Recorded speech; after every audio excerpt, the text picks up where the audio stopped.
Welcome back, everyone, to Lesser Known Operators. I'm your host, Nicholas Allen, and my guest today is Dagan Van Oosten, also known as Hoot. Dagan enlisted in the United States Marines in 1998. He became a scout sniper, a recon Marine. After that, he went on to work for other government agencies such as Blackwater and GRS as an operator. He's the host of the Nomadic Research podcast, the founder of 102250, and the co-founder of Nomadic Research itself. I'll have links to his socials in the show description. Today's episode is brought to you by the Green Beret-owned business Precision Wellness Group and Dr. Taylor Bosley, who is said Green Beret.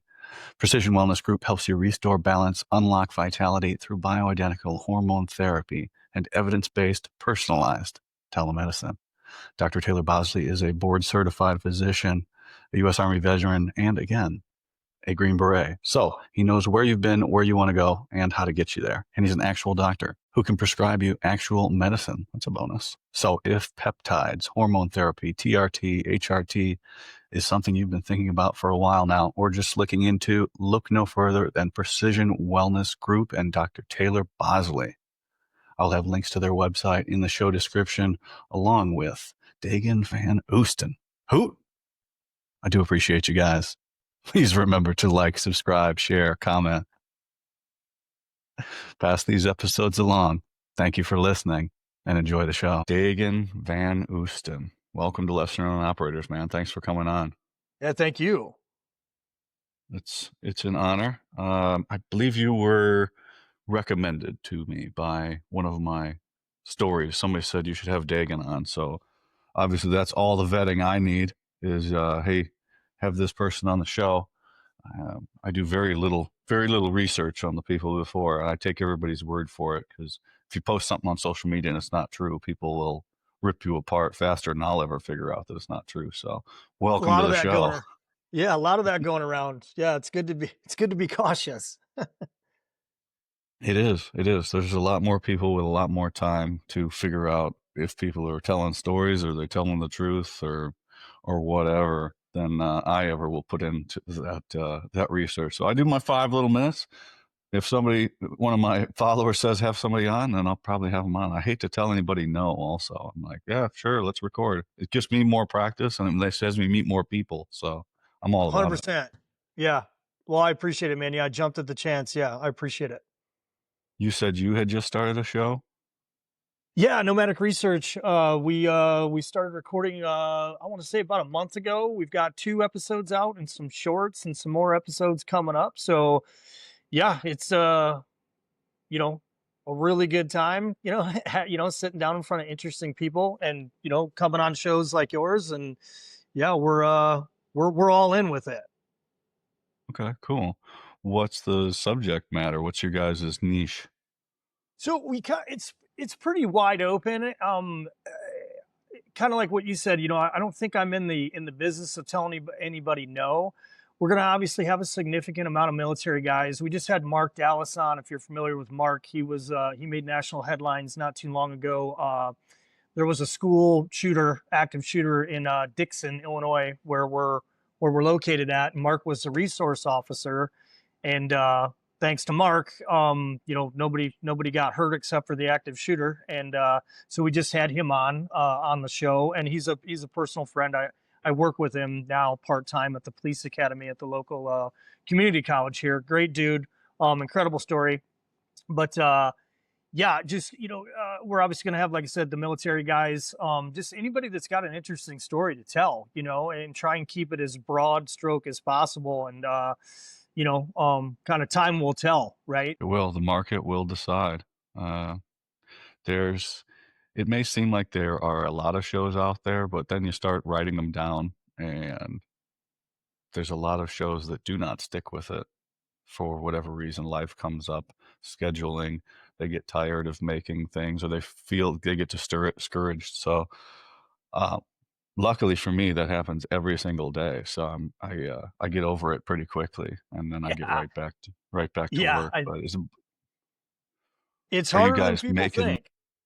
It is. Oh, what do I tell? Somebody asked me how much. So I have 15 hours of work on each episode, and I put out 3 episodes a week and all my other stuff. So just for the show, I'm 45 hours a week of work. That's about some of that's I'm chiseling that down a little bit, but with some editing and programming and things like that. But it's a lot of work. The promoting the socials, the tweaking things to get it to look right, and other things like that, and talking to people, scheduling. Uh, but I mean, to put out 3 episodes a week, I have to record 3 episodes a week as well. At least be averaging 3 episodes a week over the course of the month. So, why did you guys decide to start your own show? And is this something that for you guys to work through some of your issues, or are you trying to reach a section of the population? I think we kind of all of the above. We how do you get your brand out, right? How in today's day and age, like what is kind of the highest return on investment? How do you reach the most people other than social media? And the podcast just seemed to be kind of a natural thing. I had always, been intrigued. Obviously, I consume podcasts. I don't really watch television. I just kind of listen and watch podcasts, and so it just when Matt and I, my partner Matt and I, decided to do it, it was kind of a very, very easy sell. I enjoy talking to people. I enjoy conversating with people, having, complex discussions about whatever topic, you know, and I'm generally curious, I ask a lot of questions. And so why not record it? Right. So, we're trying to spread the word with the brand and, like I said, just have interesting people tell their stories and put it out there for everyone to consume. Yeah, man. Well, I hope the best for you. But what is Nomadic Research? Yeah, so Nomadic Research, it's a outdoor adventure and apparel and travel company. We kind of focus on jackets, our layering system, bags, travel accessories, things of that nature. We've been open for I think somewhere between 5 to 7? I lose count. Uh, Matt and I were former teammates overseas. We met in Afghanistan, and Matt had left the program while I was still active. And he called me up one day and said, "I'm going to start a company. I want you to be part of it." And yes or no. And I was absolutely all in right away. And we've been chiseling away at it ever since. Yeah. You think why do you think so many guys start making their own gear? Is it just because the government issues garbage? Yeah, that's a fantastic question. Matt and I obviously had an affinity for the outdoors. Hunting, hiking, anything outside. And it was kind of Matt's vision. He said, "Hey, I want to make premium quality products that would withstand or hold up to guys like me, you, us that are kind of putting it to the test." And that was enough of a pitch for me. I was like, "Yeah, fucking hey, dude, let's do this." So very, very proud of the stuff that we put out, and the attention to detail we think is at the highest level. And I made the mistake one time of saying like, try and break it. You know what I mean? On an earlier podcast, which was obviously a little tongue in cheek, but yeah, we're happy with the products, and so far 5 stars across the board. Not to be too overzealous. Yeah. Well, I mean, it, you've gotten into some pretty exclusive clubs from this list I've got here, but you have to start out at the bottom. Everybody starts out as a private or a fucking, and you're getting issued garbage. And Yeah, even if you don't know what you're doing, you'll pick something up from that the army or and you guys. What's the joke? Is you guys get the hand me downs that are after they've been they wipe the blood off of them, then they give them to you guys. it's a Uh, fact. you'll look at something and go, I don't know if this is going to work there, Sergeant. Right. Yeah, for sure. Yeah, and yeah, even when I was in, like you said, some of the units I was in, we had a little bit of leeway as far as getting away from the issued stuff.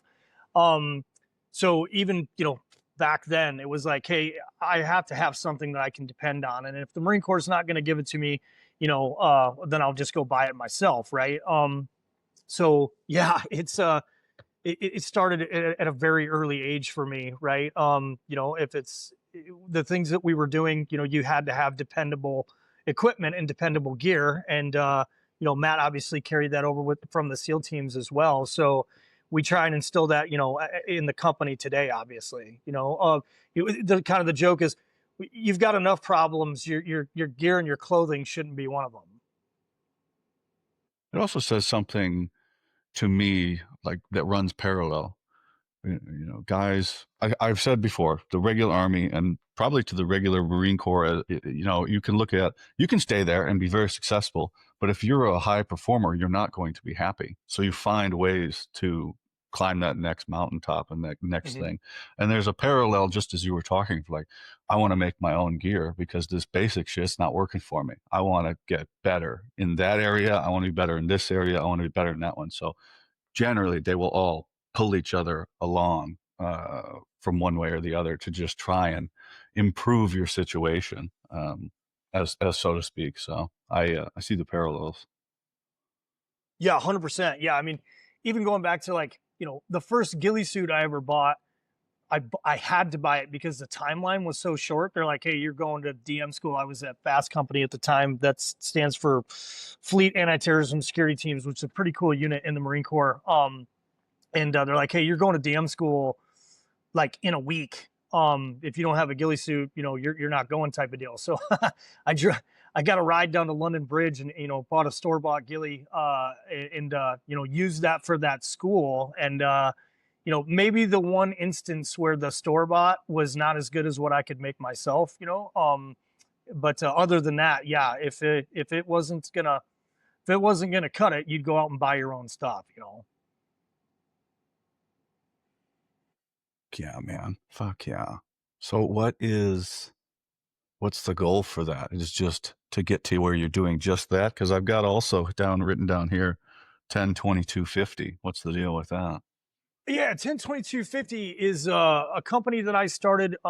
Basically, I designed and patented a product that can be used in surveillance or sniper operations. And I don't advertise the product. Obviously, it's out in circulation with some very credible organizations or units, if you will, both nationally and internationally. And at the beginning, it was a nomadic research product, and we just decided the amount of bandwidth that it was taking up, it deserved kind of its own channel, if you will, right? So I stood up 10-22-50 as a security consulting, company. So, but I also use that to push those products to the people that need them and want them. So that's 10-22-50 in a nutshell. Are we talking technical surveillance or long range surveillance? What?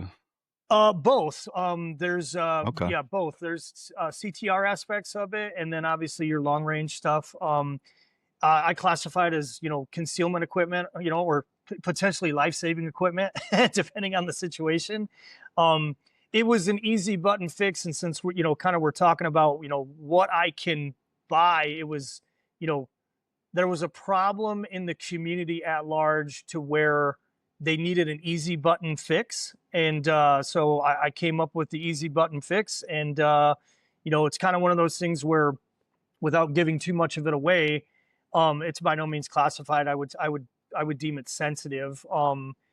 Is if you've ever had to do this thing the old way, you see mine and how quickly mine, kind of functions. And you're like, man, I could have used this, 10 years ago, 20 years ago, whatever. Like, something that used to take hours now takes minutes. And that's usually a good thing from an operator standpoint. Everything exploded. Well, the internet history has never seen anything like the internet, right? We're connected to everybody else and everybody's ideas all at the same time. It's unbelievable. And I can believe that. So, because I was in construction all my time prior to joining the military, and I'll look at something, I'll go, that is unbelievable that somebody made that. And now they're making reels about it. And I was like, that is so cool. That would have saved so much fucking time on the job site years ago, instead of me, getting yelled at and shit because I'm a fucking idiot and I don't know what the fuck I'm doing.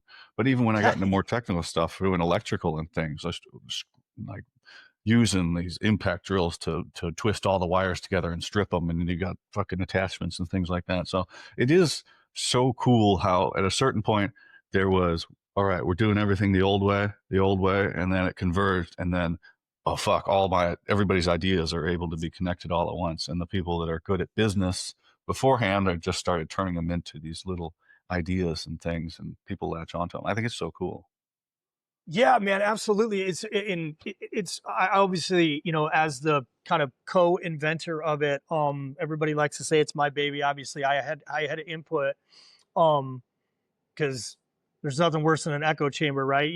There's been plenty of implementations. I think we're on like generation 10, from Gen 1 to generation 10, and the only people that have ever complained about it, ironically, are the Secret Service.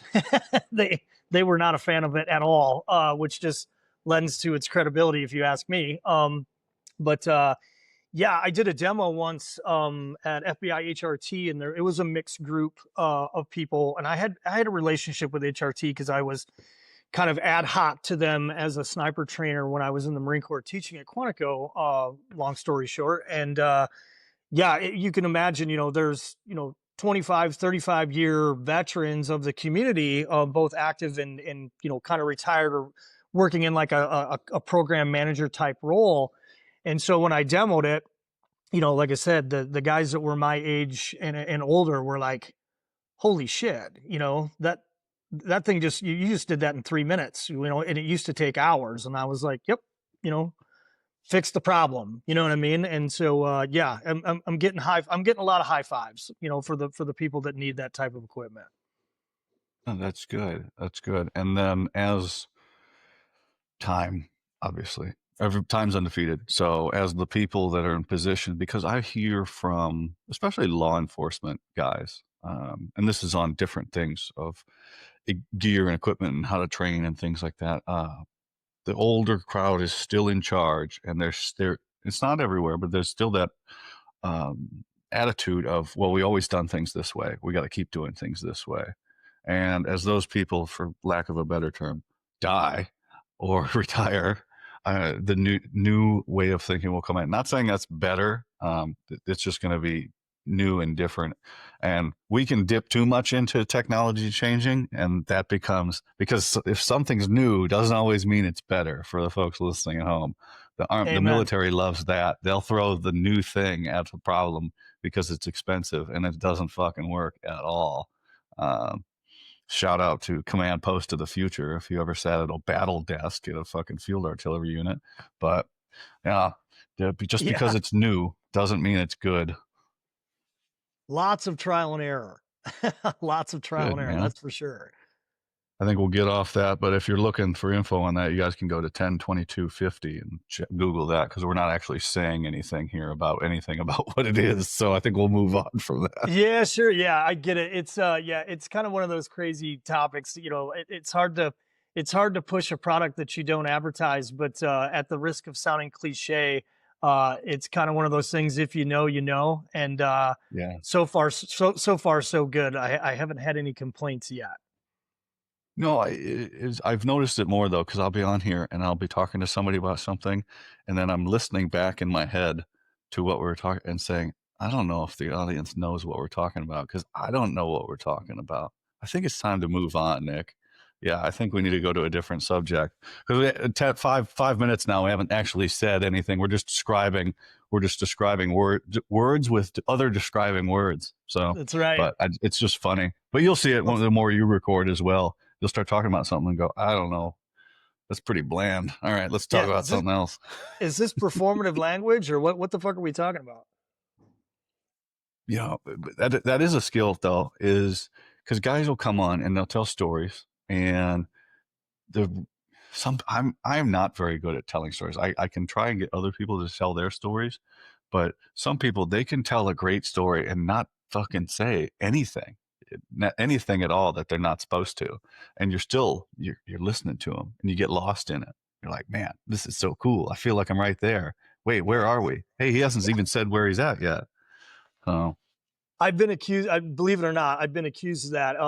You know, using Mark again, Mark has listened to some of my shows, and he's like, I've never met anybody that can say talk for as long as you can talk without really saying, you know, it's just I think it's a occupational hazard after having been in some of the communities. You know what I mean? It's beat into you, right? Like keep your mouth shut. Obviously don't OPSEC, you name it. But once you start kind of going into the public arena, it's you just got to stay away from sources and methods, and like you said, not say anything that you're not supposed to, or at least try not to. Yeah, and there's a difference between SEER 100 on the computer and SEER C in real life. 1000%. Yeah, absolutely. And most people, when they come out of SEER C, they're just different, for better or for worse. It's just a different experience because that fucking sucks. Man, yeah, it was God, could you just I don't know about you, dude. I think I could sit around and tell Sears school stories until I was blue in the face. So, They're, like one of the they're obviously burned one in of the there. oh man, what a traumatic experience, but at the same like the worst experience ever, but at the same time, like, have you ever been to, well, I shouldn't say the only, it sticks with you. That course in particular sticks with you. Like I was a I went to Hearst Master School, and I couldn't tie three knots right now. You know what I mean? But you stick me in a cage in a CRC environment, and it comes back real quick, and like it never left. Yeah, that is one thing is once you go and then you run into somebody who's there, you kind of, and I saw this in, where was it? I was at some school and everybody who had been like broke off and like started huddling up and telling stories. And it's like, oh, you remember this guy? You remember this guy? Even now, I'll get people on the phone and they'll be like, who was at the training facility with you, and they'll start throwing names out like, no, this guy was there, this guy was there. And Hmm. it's a weird, but all those, a lot of that, I have a lot of memory loss and things, but that particular course I can pretty much jump back to any point. It was so stupid, and then it got so shitty at points you're laughing and you're going, man, I don't think life can get any worse than this. Yeah, yeah, yeah. Oh, yeah. I couldn't agree more. And the last thing I want to come off is Tommy Tough Knuckles or whatever. But what I don't. Hopefully, you can relate. One of my most pleasurable moments of it was watching how other people kind of reacted to what was going on. Because you obviously you had a very eclectic group of individuals, and some of them handled it better than others, to put it lightly. And so there was pure comedy in some aspects of it when, you know, person X who isn't handling it very well, like, I guess I shouldn't take pleasure in other people's discomfort, but at the time, I think you could find humor in just about anything because it was so miserable. It's quite funny now. Um, Yeah. it is quite funny now. Thinking back, there, one of the instructors, uh, I had a bit where I was in contact with. He's gone on to become like TV famous, and then I gotta write a note that I gotta try and get back with him. I was gonna try and get him on the show. Um, that dude hit me fucking hard, uh, uh, and it Yeah. was like 0.001 seconds before liberation. It still angers me to this day. I was like, I made it through the entire thing without getting rocked, and then I got rocked at the end. Like, it's like he had a Yeah. list, we who haven't we hit really hard yet, and he found me in the Yeah. crowd and fucking got me. I haven't gotten Alan yet. Alan, yeah, yeah. I gotta stick one Alan real quick. God. Um, did you have any other advanced courses in some of the units that you were in other than CRC, or some other classes or programs? Yeah. So, yes, I did the sniper advanced course in the Marine Corps. Like for obviously, I can't speak for the Army because I was never in the Army, right? Like Army adjacent. I have friends in every branch due to some of the units that I was involved with. But man, in the Marine Corps, they would. I went in 1998 and I got out in 2009, and going to schools was like you had to fight for it. You know what I mean? Like you kind of had to, they weren't just handed out. It was almost like I had a conversation with. I was very, very good at seeking out training opportunities. If that makes sense, like I was in the First Battalion, Fifth Marine Scout Sniper Platoon, and we were up in the intel shop, right? Because we were attached to the 1-5 Intel intelligence shop, S2, and I would look at the month-long training teep, and if I saw white space, then I would go over to regiments, regimental schools, and I would look at like, hey, what courses are running when we don't really have anything going on? This is obviously pre-GWAT, and so I was very, very good at kind of seeking out training courses, and but like I said, it was almost as if when you would seek out training, they were like attaboys or hey, you've had enough, right? Like to the point where I was trying to go to sapper school. Like I found, sapper school is right there at 1-5, and the engineers or what have you. And I walked into the S2 shop, and my lieutenant at the time, who's a fantastic, I love the guy to death, fantastic guy. I said, hey, there's white space over there. I want to go to sapper school. And he kind of rolled his eyes because I had just come back from whatever, whether it was urban snipers. I had just come back from a course. And he kind of rolled his eyes and got frustrated with me. And I was like, what's the deal? Like there's white space. Why can't I? And I'll never forget, he looked at me and he goes, why don't you go down and ask one of your 0311 brethren how many schools they've been to in the last 6 months? And so, obviously, like kind of like, hey, pump your brakes, a little bit, which I wasn't having any of it. You know what I mean? I was just like, whatever, like I'm not going to stop seeking out training. I want to, underwater basket weaving. I don't care. I just want to go to it, and not necessarily to collect the t-shirts. Like that's not what my motivation was. Although we're all very, very proud of our t-shirt collection, myself included. But I just, I wanted the training, you know what I mean? Like I wanted to be well-rounded. I wanted to be dependable. I wanted to be well-versed, and not kind of, myopic or, or singularly focused or siloed, if you will. Right. So I went to, any school I could go to, I would go to it, if that makes sense. And as far as advanced courses, you know, I would say our breacher school would have been an advanced course for me. I went through breachers, or dynamic entry school at the time. Jump school, even jump school for the Marines is that's a big deal. You know what I mean? It's a big deal, right? To get to that, I signed up for Ranger School or was going to go to Ranger School, and then GWAT happened, right? So that kind of that opportunity came and went rapidly, but yeah, I would say some of the schools were, fairly advanced, considering, like I said, if you, obviously I was an 0311 to begin with, and 0311s are the backbone of the Marine Corps. But yeah, I mean, if you're an 0311, you may never get anything other than the School of Infantry. You know what I mean? So to me, all of them were advanced. You know what I mean? In comparison. That's funny. You're checking the calendar and going to find schools, and you're talking to an officer who's obviously, that's all they do is sit in meetings and they hear about the budget. But you're a new guy in the Marines and you've never seen anything else. And you're in the 90s when there's no money to do anything Yeah. until 9/11. Then the floodgates opened and everybody had money at that point. But like, why can't I go? And he's probably sitting in meetings hearing from the commanders going, we don't have any money for training. There's nothing to do with this. Just fucking go get pine cones and throw them in the door to do CQB training and Right. tape them Right. out. That's how it was. I mean, even in SF, the guys from the 90s are telling me, oh yeah, we had no money. If we wanted to go to the range, sometimes we didn't even have vehicles. And then if we had vehicles, we didn't even have fuel to put in the vehicle to go to the range. So we're throwing everything in our back of our trucks and driving out to the range if we want to go shoot and stuff. So it's just a crazy swing of things, how it goes from, oh, we don't have any money, to, hey, we got all the money we're ever going to need ever for the rest of your career.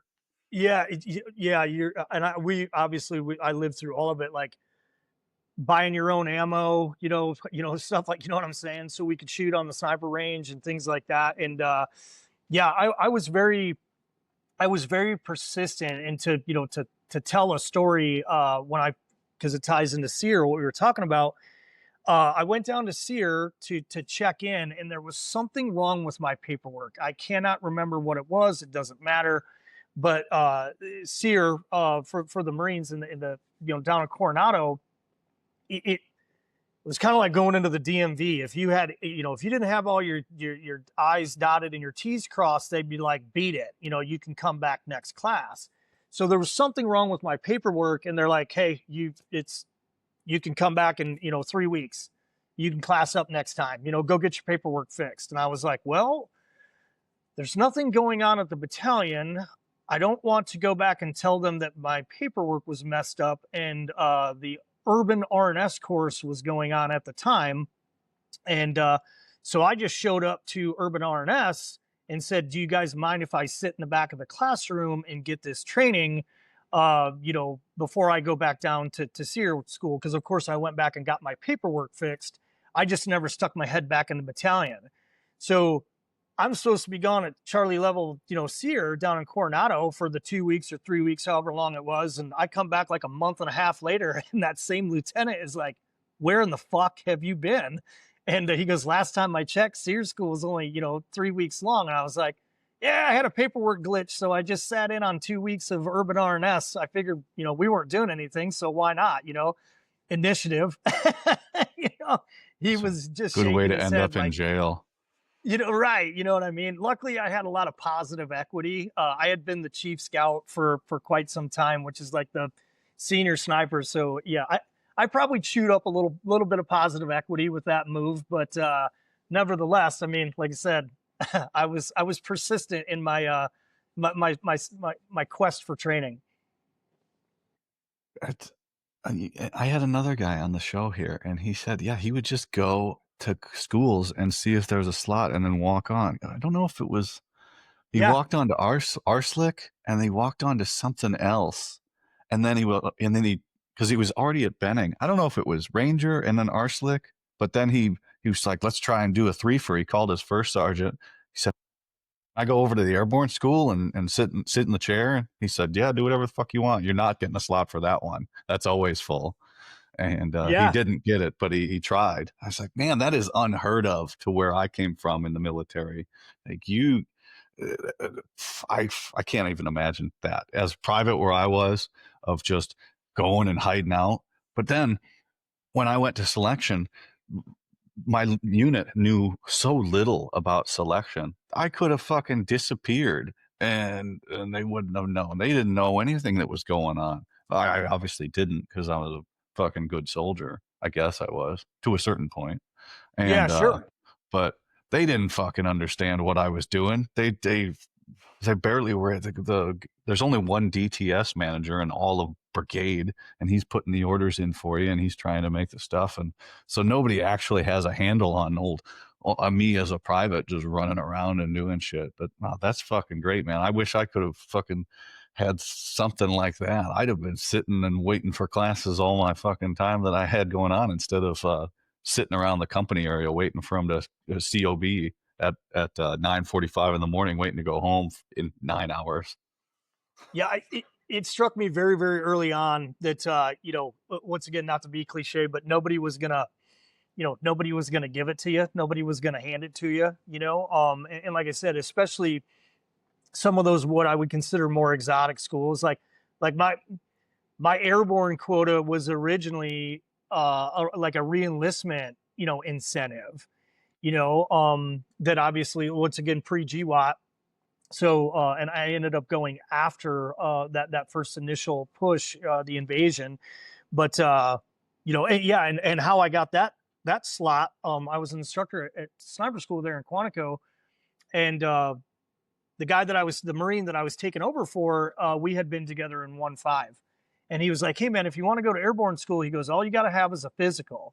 He's like, because they'll just make an announcement one day here at Weapons Training Battalion. Anyone that's got an airborne physical, we've got 3 slots. He's like, nobody ever gets the physical done. So if you have one, you're a lock. And he was correct. You know, it was one of the first things I did was went and got an airborne physical, and I didn't have to wait too long. And pretty soon I was, you know, in Benning doing the thing we both know, you know, crazy school. Then I think it wasn't very crazy when I went through. It was pretty lame when I went through. Um, it was just, I don't know. It wasn't like the old recruiting videos or the old recruiting posters. Um, so That's fair. things have changed, for better or for worse. I mean, I hit the ground 5 times, so same result. Uh, Yeah, right. Yeah, exactly. We had a huge class. We had a huge class. It was I want to say it was July or August. So real nice weather there to be standing so nice. on the cables, right? There was only about 3 Marines in the class, and I want to say the rest were like a shitload of ROTC students. You know what I mean? Which was a big shock for me. But yeah, it was in any time, all friendly rivalry aside, it was my first like integration. It was my first time at Benning, if I remember correctly, and it's different. Obviously, there was a lot of differences from standard SOP stuff that goes on a on Camp Mateo, or at 1.5s, and there, like just the sheer size of it. You know what I mean? Just the sheer size of Benning, I was like, I was really taken back. It was an experience. Yeah. And now everything's different. Money started pouring in and buildings started getting replaced. But pre 9/11, we haven't been building buildings since Vietnam, really, or even prior to that. So as the bases were pretty dated by the time 9/11 rolls around. So it's Yeah. interesting how things have changed, even from your generation to mine. But so you went to go back a little bit. Why did you join the Marine Corps in the first place? So yeah, big family presence in the Marine Corps. I always lose count, but my father was in Vietnam. All my uncles were Marines except for my uncle Hippie. He joined the army for his tour in Vietnam. He always likes to joke around and say, "I'm the only smart one." I was the only smart one. I joined the army. Um, but so yeah, a lot of family presence. So I kind of grew up with it. You know, very very small town in Polo, Illinois, and so there was a lot of veterans, and I spent a lot of time with my father, and so I was just always kind of immersed in it. My father, you'll get a kick out of this. My father ran his own electrical businesses, and periodically he would let me stay home from school and just kind of hang out and go on jobs with him and stuff like that. Well, when it came time for office work, he would be like, "Hey, go watch a movie," and he put on Rambo, and I would sit there, like first grade, watching Rambo, and having no, not knowing what a Green Beret was at the time, but just like that's what I want to be. I want to be Rambo, And I figured, well, my dad was in the Marines, all my uncles were in the Marines. I was like, that's why is it Rambo must be a Marine? You know what I mean? Like, because I was too young to understand the difference, but yeah, from a very, very early age, I wanted to go. I looked at high school as something that I just had to get out of the way, before I joined and enlisted. And I just never thought about, I had never contemplated doing anything else, to be fair. Hey, it's good to have a career path laid out before you. Did you say Polo, Illinois? Yes. That is out there. Yeah. Very small town in the northwest corner. Yep. I think we had Yeah, about you go 60, by, 68. I said, I think we had about 68 people in our graduating class. Super tiny. yeah, you guys are out by kind of the Dubuque area, right? Yeah, I think Rockford. We're about Right. 45 Yeah. minutes from Rockford. Um, Okay. and the whole area is like that, right? It's just tiny farm town, tiny towns surrounded by cornfields, bean fields, just very very rural. You know what I mean? So yeah, I could I not do. wait. I could not wait to get to the Marine Corps and blow town, if you will. Now you couldn't blow me out of here with dynamite. I'm very very I reside very very close to where I grew up. That's good. That's good. I know the feeling. I'm from originally from Antioch, Illinois, and Okay. Antioch was Antioch. I think the town was 8,000 in town, but we didn't live in town. We lived out in the fucking cornfields. And Same. my bus route was all the fucking kids that lived out in the sticks, and it was like an hour bus ride in the morning. And no, it was short in the morning, but the evening one, I was the second to last stop to get dropped off, so it was like an hour to get home. That bus went all over the fucking place to drop people off. I can't I'm right imagine there that with you. now today. And yeah, I didn't know there was like a because I didn't know that was different until I started getting older, and I started going to school in town. And you start talking because when you're a little kid, I went to the school on the edge of town, and I just thought that was normal. I thought everybody lived in the fucking sticks. Uh, Sure. no, it was not the case. And this area, there's and even through Illinois, it's built up. But man, the you drive 5 minutes out and you're in the cornfields, and Yeah. there's nothing. It gets Yeah. pretty sparse pretty quick in the Midwest. Yeah. It's my parent. We were about 3 miles out of town. I want to say Polo, maybe 2,000 people, maybe, and yeah, I mean, so I'd ride my bike in there, and of course my parents would be like, don't go into town and get in trouble. You couldn't get into trouble out where we were at. There was nothing to get in trouble about. You know what I mean? Other than hurting yourself, you know what I mean? Or shooting the windows out of a barn or something like that. But, yeah, if you went into the big city, you went into town, you might get into trouble. So I always got the finger wag before I took off on my bike. So what's the recruiter have to say when you waltz into the office? Did he get you in high school, or did you have go down to the office there and get the speech? I did the delayed entry program. He did not have to sell me at all. He was a great, great, great recruiter. Used to yank me out of class all the time, to go rappelling. And, obviously, having such a small school, the teachers would just kind of let it fly. You know what I mean? Which I thought was fantastic. I mean, I thought that was VIP treatment. When the Marine Corps recruiter sticks his head into second period and says, "You're coming with me," and nobody says anything, like I thought I was hot shit. But yeah, he didn't have to sell me at all. Obviously, my dad had a lengthy conversation with him. But yeah, signed up for the delayed entry program. So I spent that senior year, kind of hanging around with him, learning as much as I could. Things you do in the delayed entry program, like PT on the weekends and blah, blah, blah. And then, yeah, I want to say my wife and I always argue about this because we were dating in high school. I can't remember if I always remember it as like the day of graduation. She swears it was the day after graduation. But I left as soon as humanly possible. I even tried talking my principal into letting me, because obviously they do it alphabetical, like when you walk across the stage. I was like, hey, can you just give me mine first? Like, I want to shave some minutes off of the, you know what I mean? Like, I'd have ran there. I'd have ran the maps if somebody would have let me, like that's how bad I wanted to go. So yeah, I was as soon as humanly possible. Full commitment right there. So you knew, for the most part, exactly what you were getting yourself into. Well, you'll probably laugh. This is self-deprecating. I literally thought that like I had no concept of the fleet. I had no concept of what the Marine Corps was like outside of boot camp, right? And like so, for 18 years, I either heard stories about boot camp or I heard stories about Vietnam.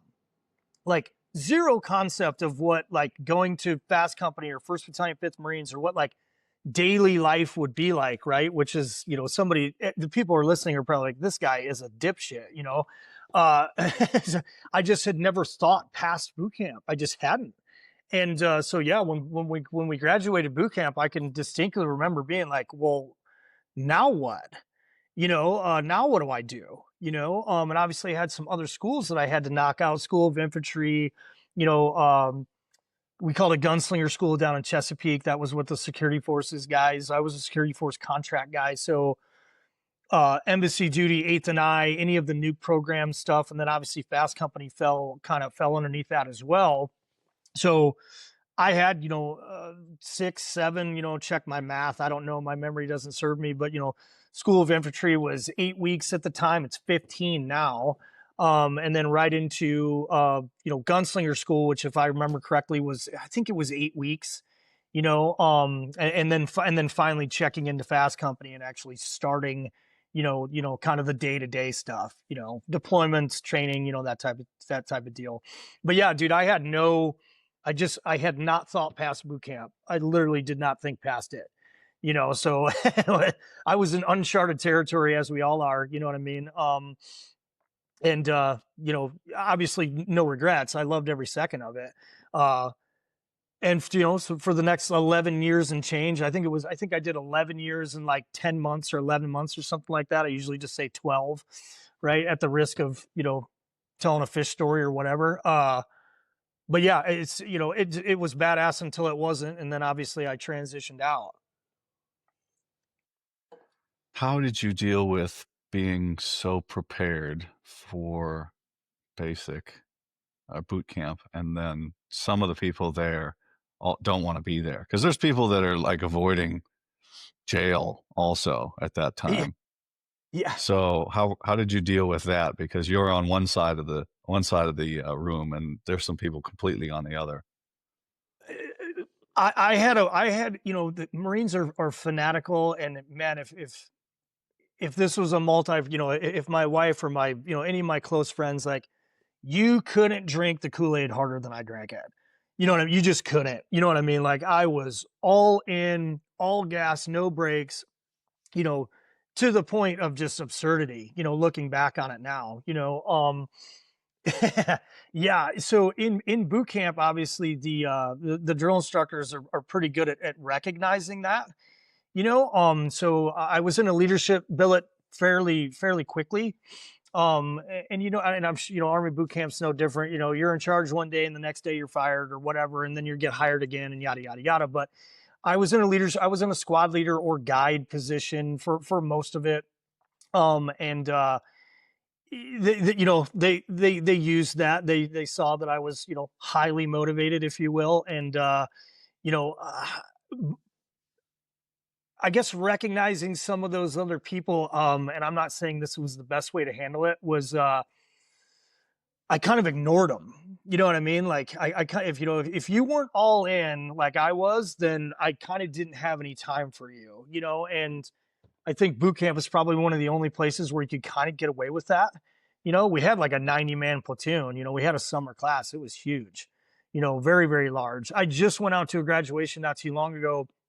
My daughter's boyfriend, and the first thing I noticed was the platoons were tiny, like 20 and 30 people strong. And my point of contact that I was there with, it's the first thing I asked him. I was like, "Why are the platoons so small?"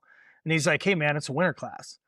It's a winter class. These are all the kids. These are all the recruits, both male and female, that didn't leave the day after graduation. Like, they waited a couple months."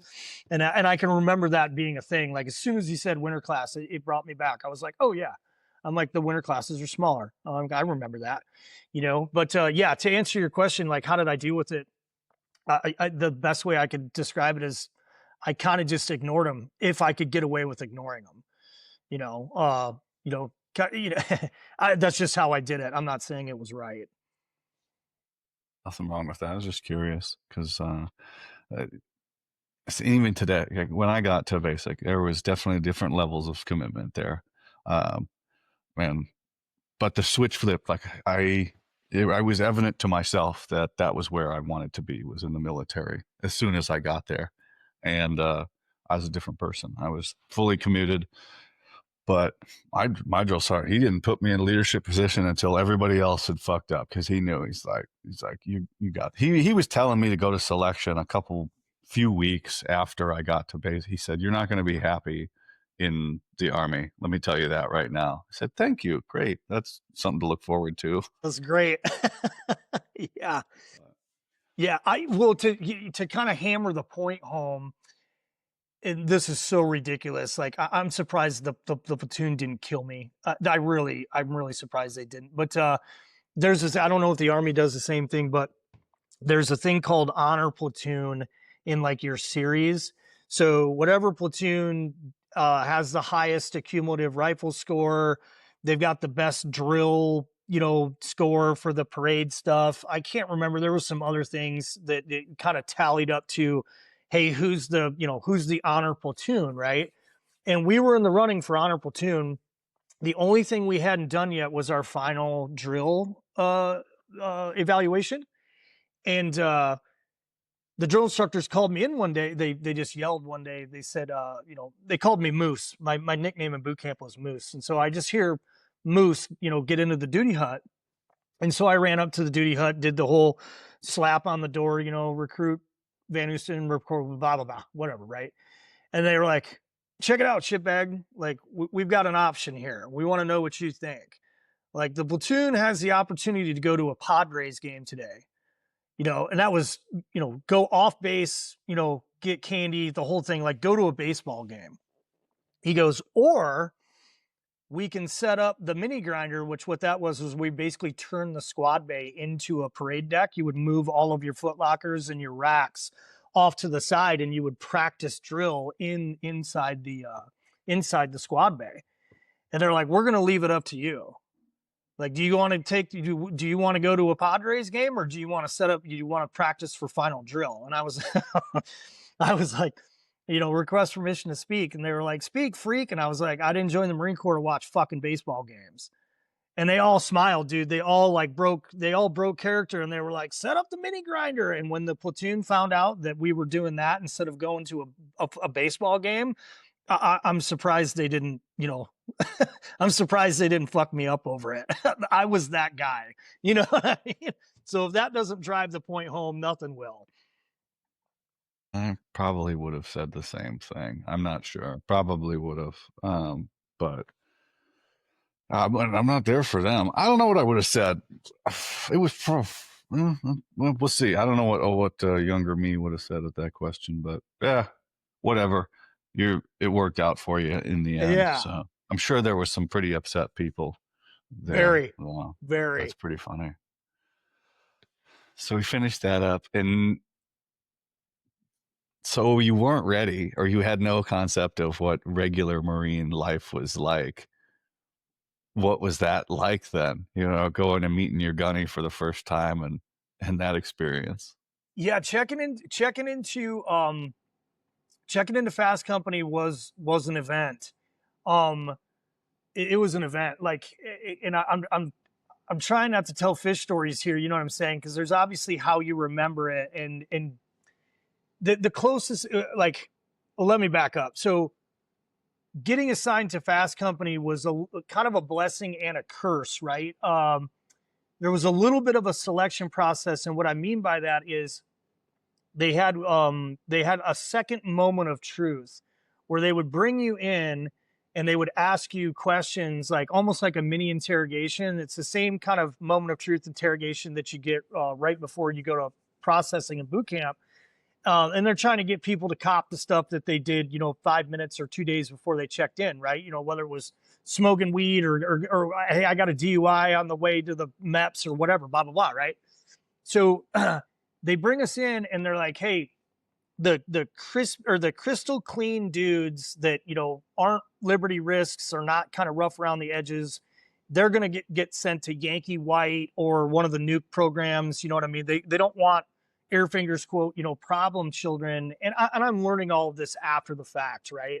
At the time, I was just like, why am I getting grilled, again? Well, one of the questions that they asked me was about alcohol consumption. They're like, do you consume alcohol? And I was like, you bet your ass I consume alcohol. You know what I mean? I didn't say it like that. I was like, yes, Gunny. I was like, I consume alcohol. And he goes, how often? And I went, as often as I can, kind of trying to be half a smart ass. You know what I mean? And right then and there, unbeknownst to me, they'll come to find out later, they were like, okay, you're going to Fast Company. And not that Fast Company was a punishment, but Fast Company, you didn't have to, you know what I'm saying? Like, you weren't patrolling the nukes or guarding the nukes. You weren't standing outside of Camp David. You know what I mean? Like, at Fast Company, it was a little bit closer to the regular Marine Corps, if that makes sense. And so they talked about Fast Company as with like a reverence, all through that school. So even one of the corporals that was in in my class, there was a corporal and a sergeant in the class.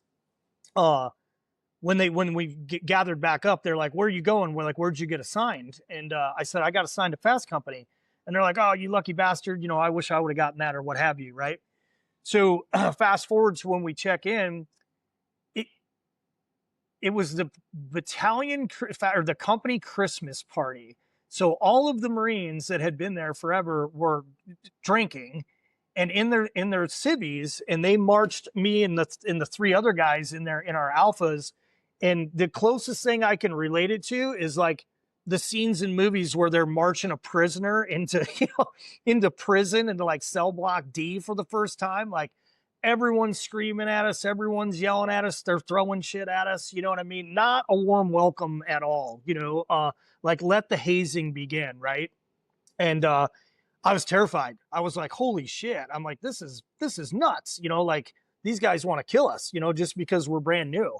And yeah, it's we weren't allowed to. There was a lot of hazing, and I don't say hazing like in a bad way, it was there was a lot of shenanigans that went on if you were a new guy, and it took it took a considerable couple of months before they kind of eased up on that type of stuff. Like for instance, we weren't allowed to walk upright. We had to groucho, like we had to groucho walk, like we were in the CQB house to chow. You know what I mean? And if they caught you walking upright, then you'd get smoked right on the spot or whatever. You know what I mean? Just endless amounts of, if you're field day and you got a field day and mop level 4 gas mask and the whole 9 yards, just shenanigans, and that went on until it just kind of stopped, you just kind of aged out of it. But it took a couple months, it took a couple months for that stuff to kind of ease up. Until the new guys show up and replace the older new guys. Or at a minimum, you got done with that first deployment, right? Once you got done with that first deployment, then you kind of, because the platoons were small, they were 40-man platoons, and senior lance corporal was a real thing. You know what I mean? Corporals were gods. You'd only see a sergeant or two. You know what I mean?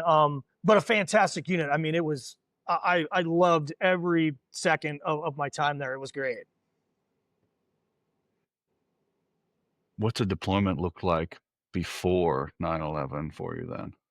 Yeah, so Fast Company was a little bit different than like what you would consider normal as like the Muse cycles, the Marine Expeditionary Units, where they're constantly out floating around. A Fast Company deployment would, and Fast Company's claim to fame was it's a very quick reaction force for like NEOs, or like the USS Cole, is a good recent example. Obviously the minute it bombed, they had a Fast Company or a Fast platoon there rapidly within short order. So a normal deployment for Fast Company would be like we would fly over to Bahrain, and then we would almost treat Bahrain like a fob. And hey, we got to go to Qatar for, a month and do this operation, or we have to go to UAE for 3 weeks and do this operation.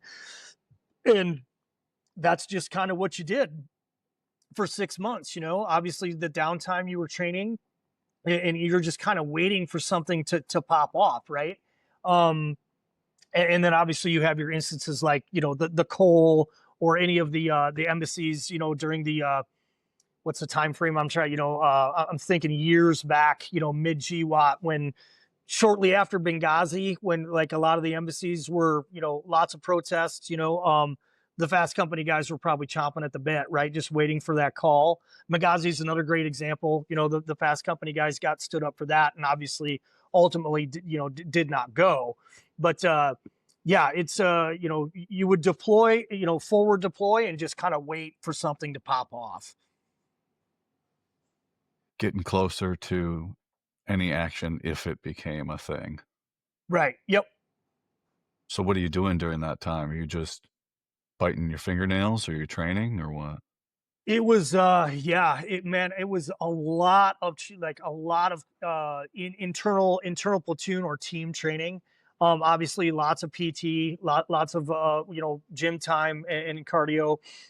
But it's so like during that first deployment when we landed in Bahrain, and man, it was 1999. I want to say 1999 or 2000. I'm horrible at my dates, but one of the operations was to go to Qatar or Qatar, and there was planes there that were doing, I think they were P3s. It was like a P3 element that was there, and we were guarding the planes. You know what I mean? So you would sit there almost like the what's those guys in the Air Force called, the Phoenix Ravens or whatever. Like, you're literally just there as a deterrent. You're like an interior guard, And when you weren't guarding the planes, you were PTing or in classes or what. Like I said, just passing the time with constructive training. There wasn't a lot, like you and I both know there's that that equates to downtime if you're not actually on post or roving, but there wasn't any spades games going on, right? There wasn't, nobody busted out the checkerboard. You were always kind of gainfully employed somehow, some way. And FAST was very militant, like even when you were back at battalion or back at the company area, you weren't allowed to have your doors shut during the day. Your shades had to be open. And the only thing that you were allowed to have out on like what we would call our secretaries or our desks was Marine Corps knowledge. Like you couldn't have Hot Rod Weekly or whatever your Playboy or something. What I mean? You couldn't have like civilian literature out. So it was a very, very, very strict and very, very militant unit, even by Marine Corps standards. You know what I mean? And for better or for worse. You know what I mean? Very, very big emphasis on CQB. Very, very big emphasis on CQB. And I'm sure that may have been platoon dependent. I only did one platoon. But there, like I said, just the only time you were off was when you were off, right? Liberty was liberty. Other than that, it was, kind of all gas, no brakes. Why was it like that? They just didn't want you guys to cause an incident, so they didn't want to give you any rope to hang yourself with, or they just want Yeah, to keep you ready for something?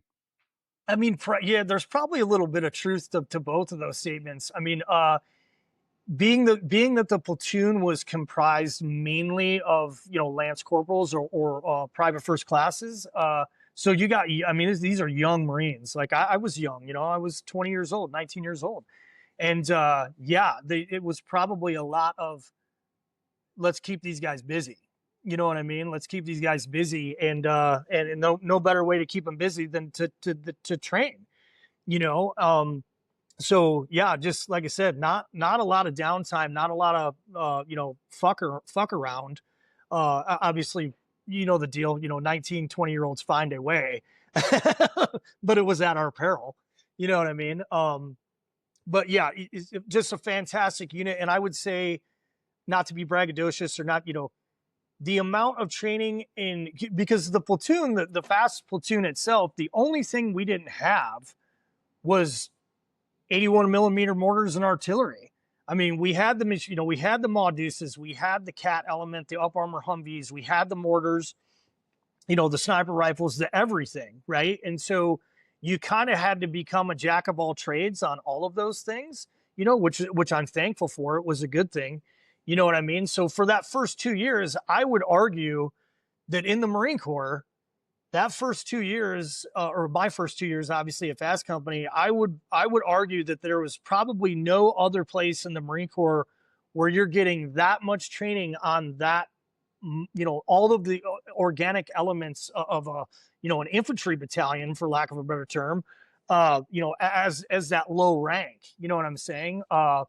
Because God forbid, or obviously fingers crossed at the time, you had to go deploy somewhere with all that stuff as a deterrent, then you had to be functionally dangerous, with all of it, because you had no idea. Maybe you'd be on the Mauduce, maybe you'd be on the Mark 19, maybe you're the guy driving the lead Cat vehicle. Like I said, we trained on all of it. So in that aspect, it was, priceless, if you ask me.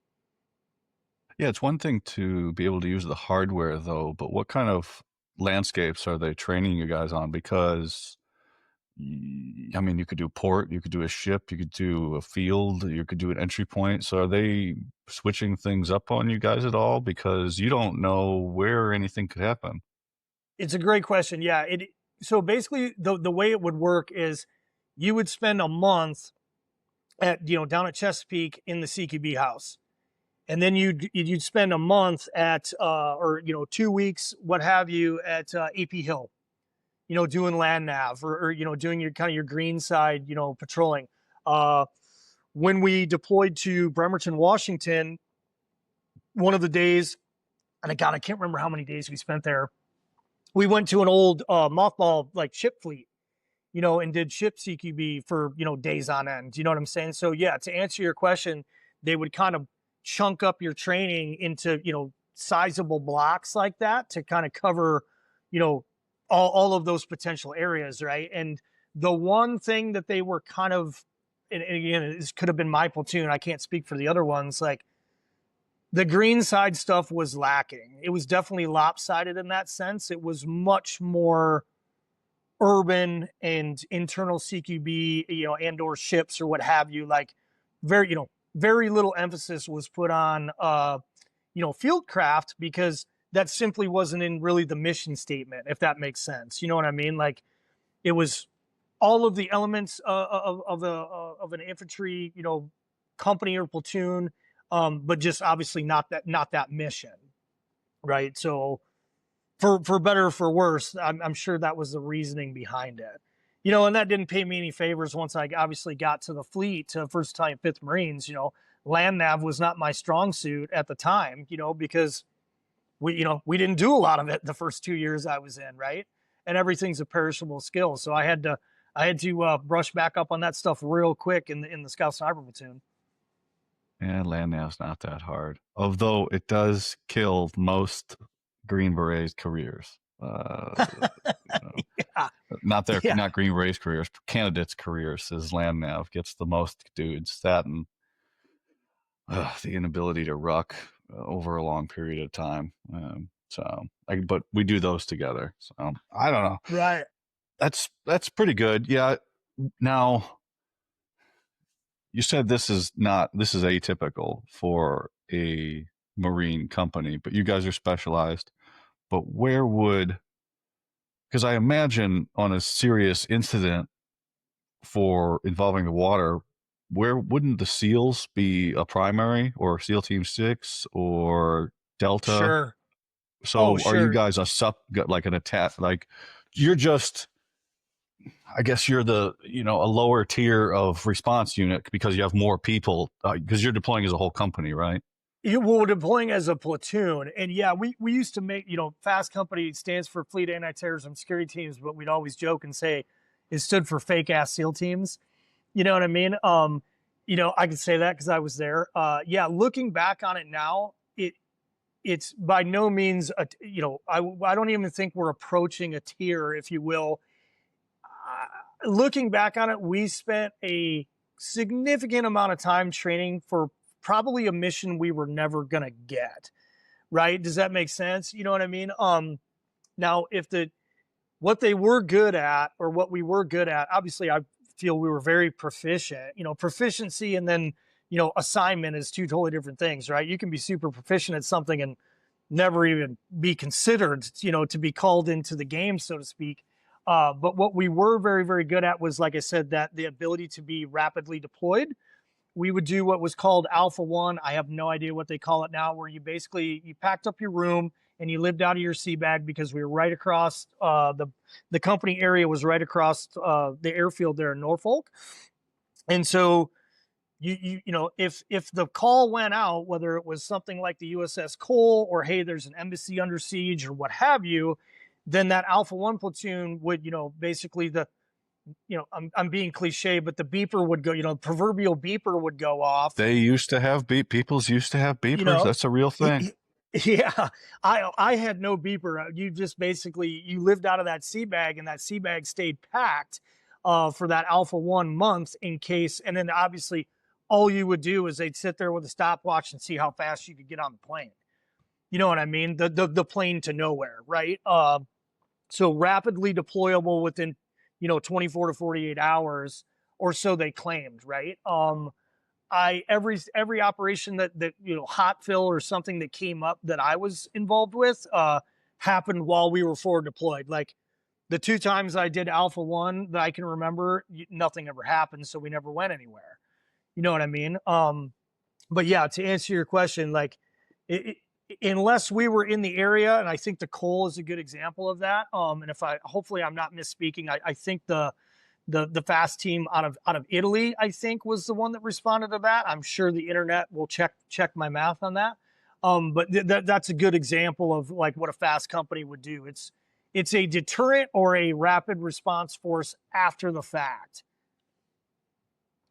It'd be interesting to see because you're at a low level as a private or lance corporal or whatever of the plan. You have no idea of really anything above your corporal's level. You know what he's telling you, and that's it. And he doesn't really know any further up. It'd be interesting to see from the team room where you guys fit into their plan because JSOC or guys in the CRIF or whatever they can grab units. Delta does it with the Rangers. They work tandem all the time. So I'm sure you guys fit somewhere into a lot of plans that you had no visibility on. Of like, oh, we've got the team here, and we can if this thing happens here, we'll grab these guys. Will come over and they'll secure the port while we do the cool shit, and then we'll be on the beach drinking beer with the chicks while they're cleaning weapons. You're not wrong. Yeah, you're not. I'm sure. I'm absolutely positive that is an accurate statement. Yeah, and like I said, I went from I just did those two deployments. One of them was, like I said, overseas, and the other one was stateside there to Bremerton, Washington, and then kind of an odd turn of events. The four guys that I checked in with, they all because Fast Company is only a 2-year duty station. And so about a year and a half into it, the guys that I had checked in with, they started getting orders to the fleet. And I was like, well, why all three of them got orders except, and I didn't get shit, and I was What does like, well, that why are mean you to guys? what does that mean to the fleet? What does that mean? Oh, yeah, sorry, excuse me. The fleet is a term in common usage for infantry units, and or the Marine Corps at large, right? So Fast Company is not necessarily part of the fleet. It's kind of a boutique unit, if you will, right? To where First Battalion, Fifth Marines, Second Battalion, Fifth Marines, 2-4, 3-1, whatever. Those are fleet Marine Corps units, infantry units, and so yeah, it's just slang for the big Marine Corps, right? Uh, so yeah, everybody was getting orders except for me, and I grabbed one of the corporals that I had a good relationship with, and I said, "Hey, I don't understand. Like I want to go to the fleet just like everybody else wants to go to the fleet." Like, and he goes, "Well, they're not going to tell you this outright, but a lot of times they'll keep one or two guys to stay an extra 2 years so that they can rebuild the platoon." He goes, "You're not getting orders because they want to keep you to rebuild the platoon for the next deployment." And I said, "Well, I don't want to stay here." And he goes, "Well, then you need to call your monitor." And I was like, "I don't know what that is." I was a very young corporal at the time. And he goes, "Yeah." He goes, "Just call this number in Quantico and tell him you want to go to the fleet, and he'll take it from there." And he did. And he got a chuckle out of it when I called him. I said, "Hey, this is Corporal Van Oosten with First Platoon or Fourth Platoon, First Fast Company out of Norfolk. I want orders to the first deployable Victor unit that you got, preferably on the West Coast." And he kind of chuckled and he's like, "Who is this?" And of course I repeated it. And he goes, "Okay." He goes, "Give me a fax machine." He goes, "I'm going to send you to 1-5." And yeah, I walked into the company office and with I said, "Hey, I need the fax machine. I got a fax coming in." You can imagine my platoon sergeant, the company gunny, and the first sergeant were like, "What in the blue fuck?" But orders are orders. So I checked out of the unit and I was gone. You know what I mean? So, you know, you starting to see a pattern I am. of I am. you know, but yeah. So yeah, I kind of had taken matters into my own hands, and there wasn't anything they could do about it. Of course, I got a couple ass chewings over the fact, and but everybody obviously wished me well. I had a fairly good reputation there, and yeah, checked out, and a couple months later was in First Battalion, Fifth Marines. Far of a move was that? Yeah, cross country, Norfolk all the way out to Camp Pendleton out there in California. So relatively close. Okay. So pretty Yeah, easy. me and one of my platoon mates, we actually drove out together because we had a significant amount of leave time, right, to burn up. And yeah, he was from Pennsylvania. I was in Illinois. He was going to be driving, so he just swooped through and picked me up, and we hit the Coors Brewery out there in Colorado on the way through, and he went to Horno. He went to Camp Horno, and I went to Mateo there at where 1.5's at. Okay. Now, how many years have you been in at this point? Probably getting close to 2.5.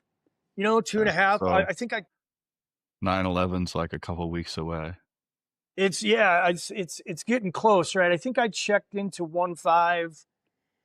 Oh, the month always escapes me. I think it was 2000. You know, I think I want to say January of 2000. I could be completely off base. You know what I mean?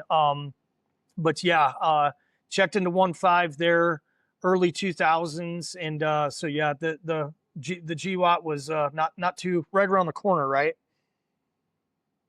A little bit, yeah. But no, I mean, obviously, in hindsight, we're all geniuses in hindsight. But then everybody's just expecting more of the same, except the intelligence community. They apparently knew and didn't and told everybody, but nobody believed them. So, I mean, it depends on who you ask if we knew what was Right, going to happen or not. right.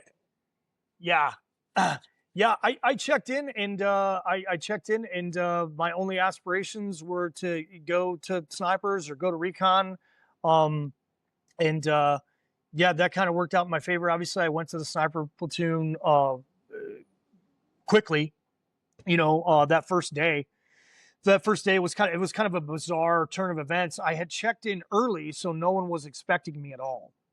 Right. And why'd I check in early? I have no idea, right? Other than the fact that my ride was coming through when my ride was coming through. I didn't have anything else better to do. You know what I'm saying? It's not like I knew anybody out in California.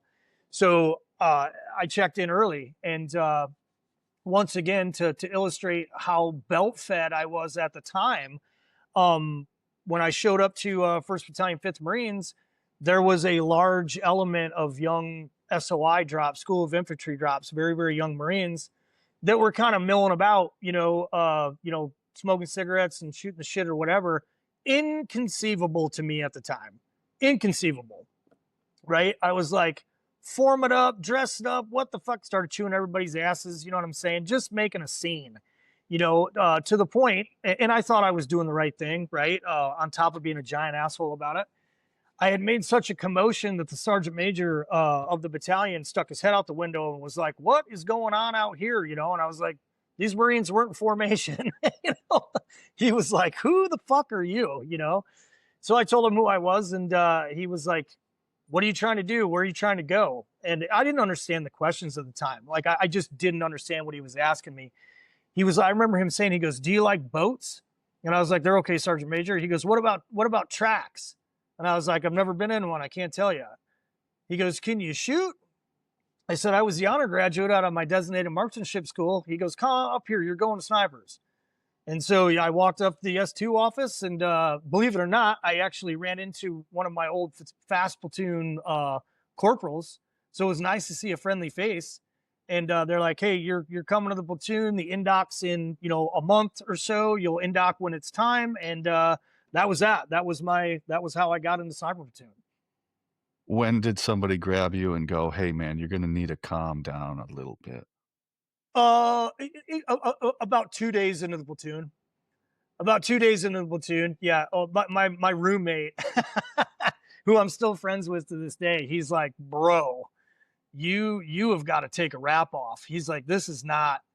It may be normal where you came from." He's like, obviously, like I said, like Fast Company was notorious, for, like I said, for good reasons and for bad. You know, uh, it was. I mean, I had a legitimate hard time adjusting to kind of the way the fleet was, and then to make fun of myself even more, as hard as I was, as kind of like Third Reichish as I was and militant as I was, man, that when that pendulum swung the other way, it swung hard, and I I went the other way just as hard as I went the opposite. constant, the longest hair I could get away with, and we stayed in the field. It made it easy, to circle back to why did they do what they did. My platoon sergeant for 1-5 was like, you're just going to stay in the field. If you stay in the field and you stay out of the company area, then you can't get in trouble. So we would insert on Monday night. We would come basically extract on Friday morning. We'd clean weapons and equipment. We'd get our order issued to work on over the weekend and just rinse and repeat. And that's all we did until either you went on actual deployment or you went to sniper school. Like, he just kept us in the field, which was fine by me. You know what I mean? I really took to it. I enjoyed it. So yeah, it's, to answer your question, not very long.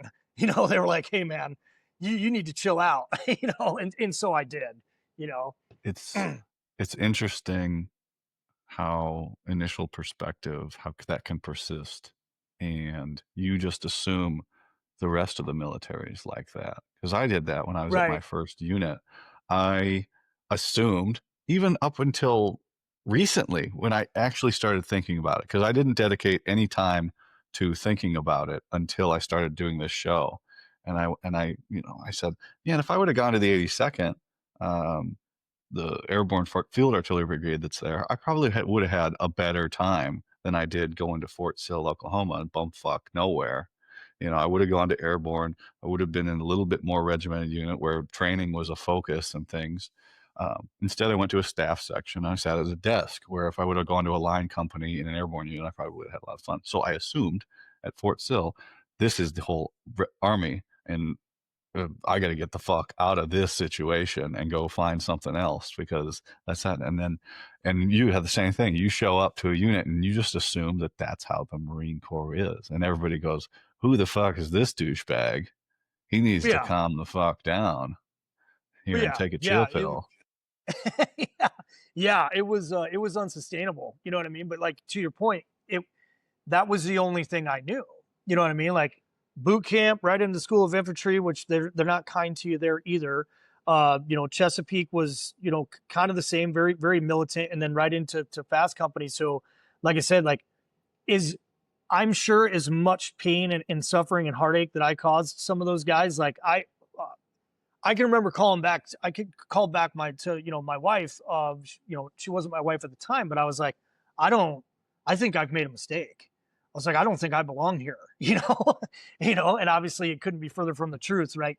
Once, once those guys in the platoon that took me under their wing, kind of showed me, you know, the ways, I took to it rapidly, and kind of jettisoned that. So I made the pendulum swung quickly, once my eyes were kind of opened to what it took to be successful in that environment, right? And I would tell my guys towards the end of my career, I'm like, hey, exactly about what we're talking about. I'm like, you've only been in one unit. Like, at least give yourself a chance to be in another, at least 2 or 3 other units, so you can get, like, don't think like 3rd Recon Battalion, for an example. I had some young Marines that were like, hey, I'm going to get out. I'm going to do my 4 years and get out because I don't enjoy it here for this reason or that. And I'm like, don't. Like, go to another unit. Like, I'm not telling you what to do with your life. I'm just saying, like, not, every circus has its own act, and all is 3rd Recon Battalion. Like, at least give yourself a chance to go someplace else because you may love it. At 1st Recon Battalion or 2nd Recon Battalion or 1st Force or what have you. Obviously it was before MARSOC was a thing, so yeah, I understand what you're saying completely. You know what I mean? Like, and I'm thankful that I had that kind of broad stroke of different units, uh, to kind of become more well-rounded, if that makes sense. It does. It's a lot harder today to convey that to someone because these projects of changing units or changing teams, like for us, if you're on a bad ODA, it could take you a while to get to a different one Is where that a fact? it could take you a bit. You can get fired. You can get fired on purpose. That's not a good look. You can go have a conversation with Sergeant Major and tell him what's up, and he could just say, "Well, you got to do your time on the team, and then we'll talk about finding you somewhere else to go." Um, but there's ways to do it and get moved around. But some guys will have a bad experience, and then they'll just get out. Where it could be, you could just you and the team sergeant don't mesh, that's some soldier things there that you should be able to work out. But sometimes the team sergeant sucks. Like the policy of lesser known operators is we're all positivity here, right? I won't bash anybody else. I think everybody, if whatever happened in your past it doesn't define your future. And I'll It's a have good policy. guests on that. Yeah, I'll have guests on that some other people, friends of mine, are like, that guy was, this way back in the day. I go, I don't care. I was a douchebag a year and a half ago. I quit drinking, and now I'm trying to be positive. So I'm not going to hold, to a certain extent, anything against anybody. There's some things that you can do that you can't talk your way out of, and there's some people in the news finding that out. But for the most part, except one of the only policies here is my old team sergeant. Fuck that guy. He ruined my fucking life, and it's a policy of the show. It's more of a joke now, but seriously, I used to blame him for everything that happened to me. I still do. Um, but I used to also. And that's one of the only thing of the show. But if you're on a bad team or in a bad unit, or you're just with people that you don't mesh with, sometimes you just got to put your head down and say, I got to figure out how to get out of here or move around or find somebody that'll pull me over to a different unit, because it could be a lot more fun. It's a very rewarding job, but it is miserable if you get into a section or a team or anything that you do not like and you do not want to be there. Then that ETS is looking really nice when your contract starts getting down below a year. Yeah. It's unfortunate. Yeah, I can I can relate. I've been fired. I've been fired. I've had overwhelmingly positive experience. Overwhelming positive experience. In my 11 and change, 12 years, what have you. There's one or two voodoo dolls that what I'm saying, that I keep in the closet. To make light of it, but the one or two, you know what I mean? Other than that, I had a overwhelmingly positive experience during my time, and you know, uh, almost zero complaints, right? So that's a great policy. That's a great policy. And I'm sure I'm a voodoo doll in some people's closets. You know what I mean? In fact, I know I am. I would be shocked if I wasn't. But yeah, that's a solid policy, because I mean, I don't know if you feel the same way. It feels like 1,000 years ago. It really does. Yes, but that time only lasted 5 minutes. Right. It feels like a long time ago. That people say time moves so fast. On this side of things, it does not. Every day, now that I've got a project though, times I don't have enough time in the day, because I'll sit down at 4 o'clock, and really 4 o'clock's when I start really starting to crank. And this is in the afternoon. Like I got my gym, and then I got, getting through emails and putting stuff out. And about 4 p.m., I'm like really getting into the groove. And like 6 comes along, and all of a sudden it's 8. And I'm like, fuck, I only got 2 hours left. And then from 8 to 10, that time's gone. And I'm making my story, and then I'm going up to bed and going to sleep. So time is starting to speed up now that I like what I'm doing. But those years right after getting out, those really drug on and were painful, painfully slow, painful to the people around me, painful to me, and I was not in the best condition. So, yeah, I'm sure there's people out there like see me and go, "Fuck that dude," but uh, you know, that dude drank a lot. I don't drink at all. So slightly different. It's the same me, but yeah, there's a demarcation line for sure in there. And hopefully I can win over a couple people and they listen to my show. And if not, that's fine too. I completely understand. Yeah, there was what's that old saying? If you're friends with everybody, then you're friends with no one, type of deal. You know what I mean? I think that rings true. You know what I'm saying? But yeah, I think from my personal perspective, I had such a seamless transition from the military onto the contracting side. Like in some ways, the contracting was very, very detrimental to my mental and physical well-being. But at the same time, I think had I not had that seamless transition, I probably would have just went back in. You know what I mean? Like I don't think I would have. I don't think I would have ever got my feet underneath me had I not had the contracting opportunities. And I think I would have went back in because I wasn't necessarily ready to exit the Marine Corps for any other reason than I seem to be running out of runway. If that makes sense. Yeah, I was running out of runway. I got selected for gunny. I did not pin it on. I EAS'd before I exited the Marine Corps before I pinned it on. Yeah, to me, that's just a term I use. I felt like I was running out of runway. Um, if you ask the Marines, I was a successful platoon sergeant. If you ask me, I was not a successful platoon sergeant. Um, I had a kind of a rough time on a MEU. Some of that was warranted, some of it wasn't. Obviously, personality driven, actions based, so on and so forth. And so I was just looking for something else, right? It wasn't because I was absolutely disgusted with the organization. I just felt like I was running out of runway and was going to be forced into doing things that I wasn't prepared and didn't want to do, and it's kind of the age old, operate like, I just want to stay a team member forever, right? How often have you heard that, right? Marsoc wasn't available. I had kind of aged and ranked out. Well, I should say aged. I had ranked out of that, and so yeah, I decided to look for other opportunities, and I found them, and I'm eternally thankful that I found them, because yeah, I don't think I would have transitioned well, if I'm being honest. Another guy, we're going to record an episode eventually, and he said, yeah, contracting was definitely detrimental to my mental health, as like a band-aid for things of trying to transition into civilian life. We'll get into that here in a second, but I think but scout sniper and recon marine, they're different things, right? Yes. So, but you did scout sniper first, and that's when you went to 1.5. Is it what you 2.5? Yes. 1.5. Yep. 1.5, So and so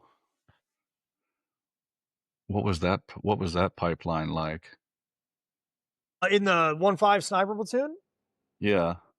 Yeah, so you should obviously you indocked, or you went to the platoon. The indocks were run internally, and basically it was you know a week of very very limited, if any, sleep and no food, all the water you could drink, just sleep. Your standard hell week type stuff, right? And then if you passed that indoc, then you were in the platoon, and then depending on your rank and performance, you would basically earn a slot to go to school at First Marine Division. Obviously, because we were out there in Pendleton, yeah, and there was 3 schoolhouses at the time. You had First Mar Div, or First Marine Division Scout Sniper School in Pendleton, or California. You had Second Mar Div Scout Sniper School in Camp Lejeune. You had Quantico, and then you had Hawaii as well. And so obviously I got a slot because I was a corporal. I got a slot to school within a few months of being in the platoon. And kind of the speech that we got before the 4 of us went was like, hey, statistically speaking, 2 or 3 of you are going to come back ahead of not being successful.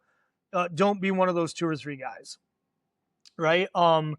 At the time, this was pre-GWAT. At the time, attrition was the mission. It was obviously a very, very difficult school. And, I was luckily successful the first time. Not something that you'd ever want to repeat, as I'm sure So yeah, after that, after the basic school, that you basically just go back to your platoon, and then you're on your regular deployment cycle, right? You train for 6 months, you get on the boat, go wherever the boat goes for 6 months, and then you come home, and it's rinse and repeat, right?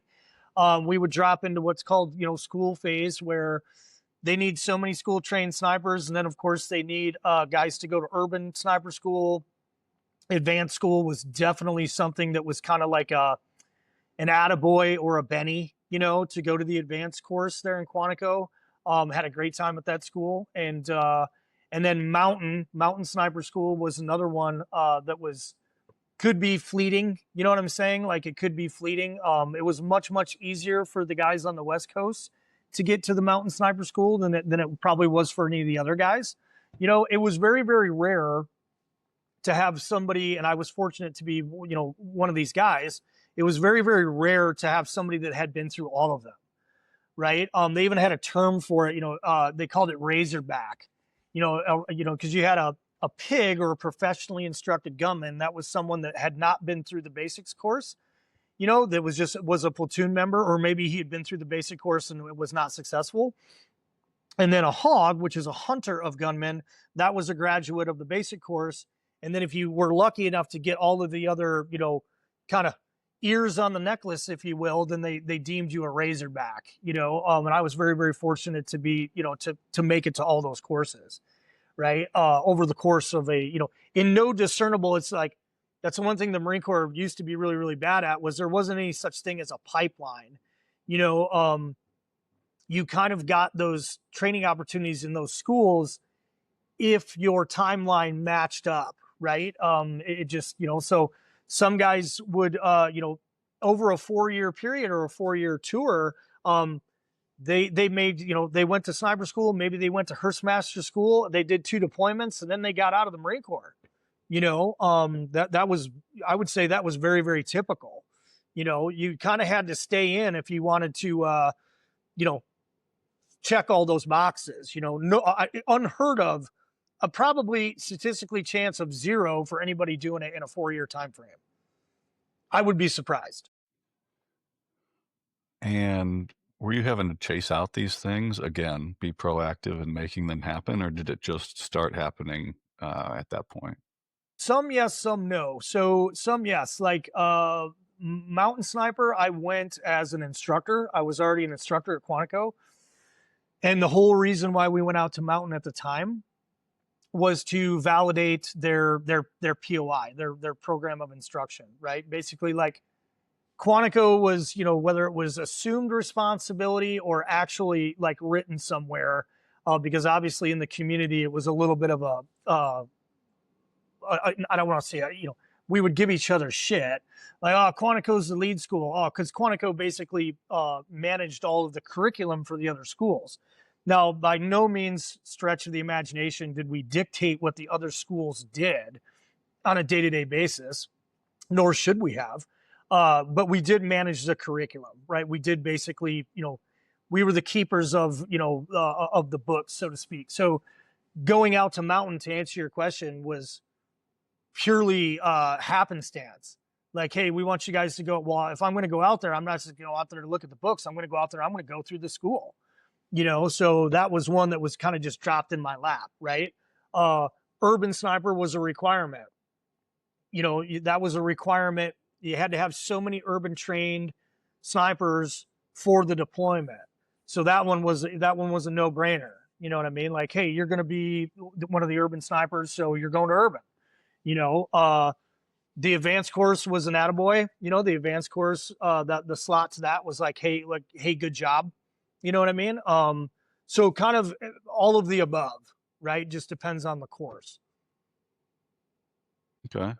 What was it like becoming an instructor? Because that's even it's very serious, but it's a more chill thing at every level, in every branch, everywhere.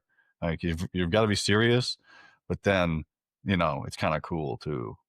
Yeah, in my time at Quantico, definitely one of the pinnacles of, other than being a team leader in combat, being an instructor at Quantico, really, was a high watermark in my career. And so what was it like, right? So going through first Mar Div, where attrition was the mission, so to speak.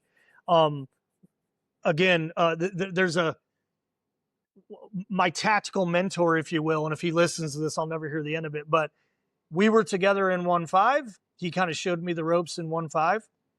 Then he went to Quantico to be an instructor, and about halfway through his tour, they're looking for replacements. So he put my name in as one of his replacements. And then the vetting process for the replacements, because obviously every cadre member had to have a replacement lined up, was the advanced course. So if you performed well in the advanced course, and that kind of just solidified your seat there as an instructor at Quantico. Of course, I got a litany of shit from the guys at First Mardiv because I didn't, they're like, how come you didn't come? We trained you here. How come you didn't come here and teach? And I was like, well, you didn't ask. Quantico asked me, so I said yes. And yeah, so I can remember like the first week or two being there. And Quantico at the time only ran one basic course, where First Mardiv, Second Mardiv, Hawaii, it's a meat grinder. They're 3 months, new batch, 3 months, new batch, right? Quantico only had one basic course, and then we had the advanced courses, the platoon commanders courses, and then all the other shenanigans that we were into.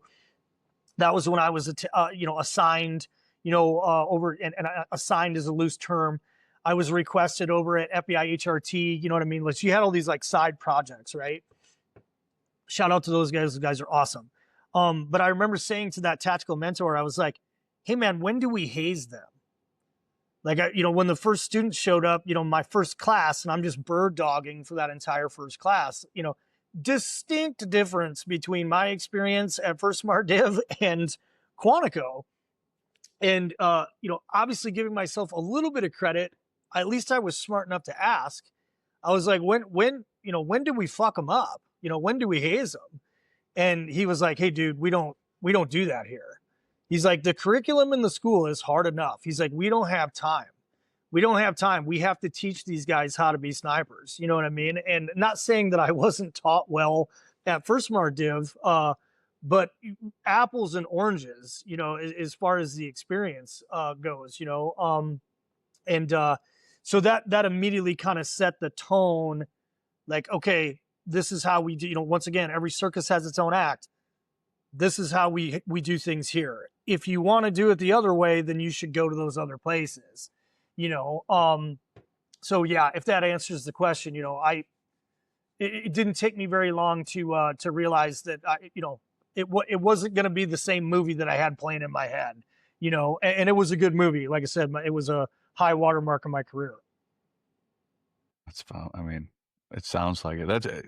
It's interesting though, we start out at full stress in the career and then gradually, or I don't know, I mean, stress, because Marines it's got its own different area of stress in the book definition, but I guess fully squared away to more of a professional gentleman's Yes. sort of thing as you gradient down throughout your career to it's just interesting that trajectory keeps going as you go. But I think we where were you? So that was as you're getting close to getting out, right? It was that course.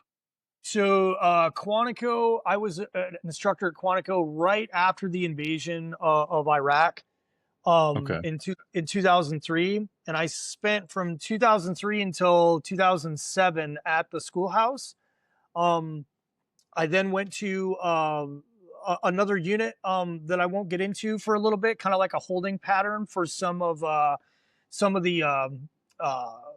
lesser known units, no pun intended, and then when all of that stuff didn't work out, I ended up over at 3rd Recon Battalion. And then I spent my time there at 3rd Recon Battalion, and then I exited the Marine Corps in 2009. So what was it like? We're much earlier than that though. What was your guys' position on 9/11, and what fucked up shit did they have you doing? Yeah. Who could forget, right? I was on leave, but I was home. My wife and I had base housing, and she was a Marine as well. And shout out to her. She's awesome.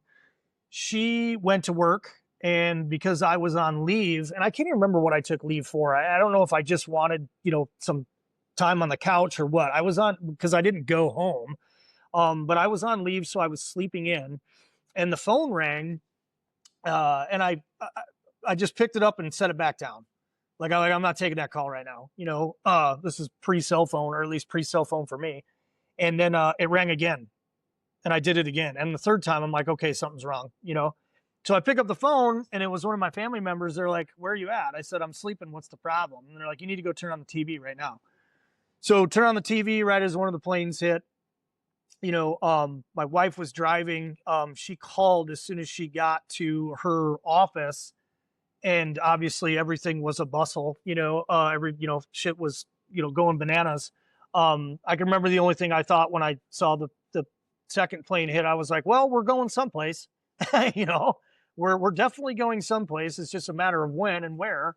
And yeah, so we kind of got it.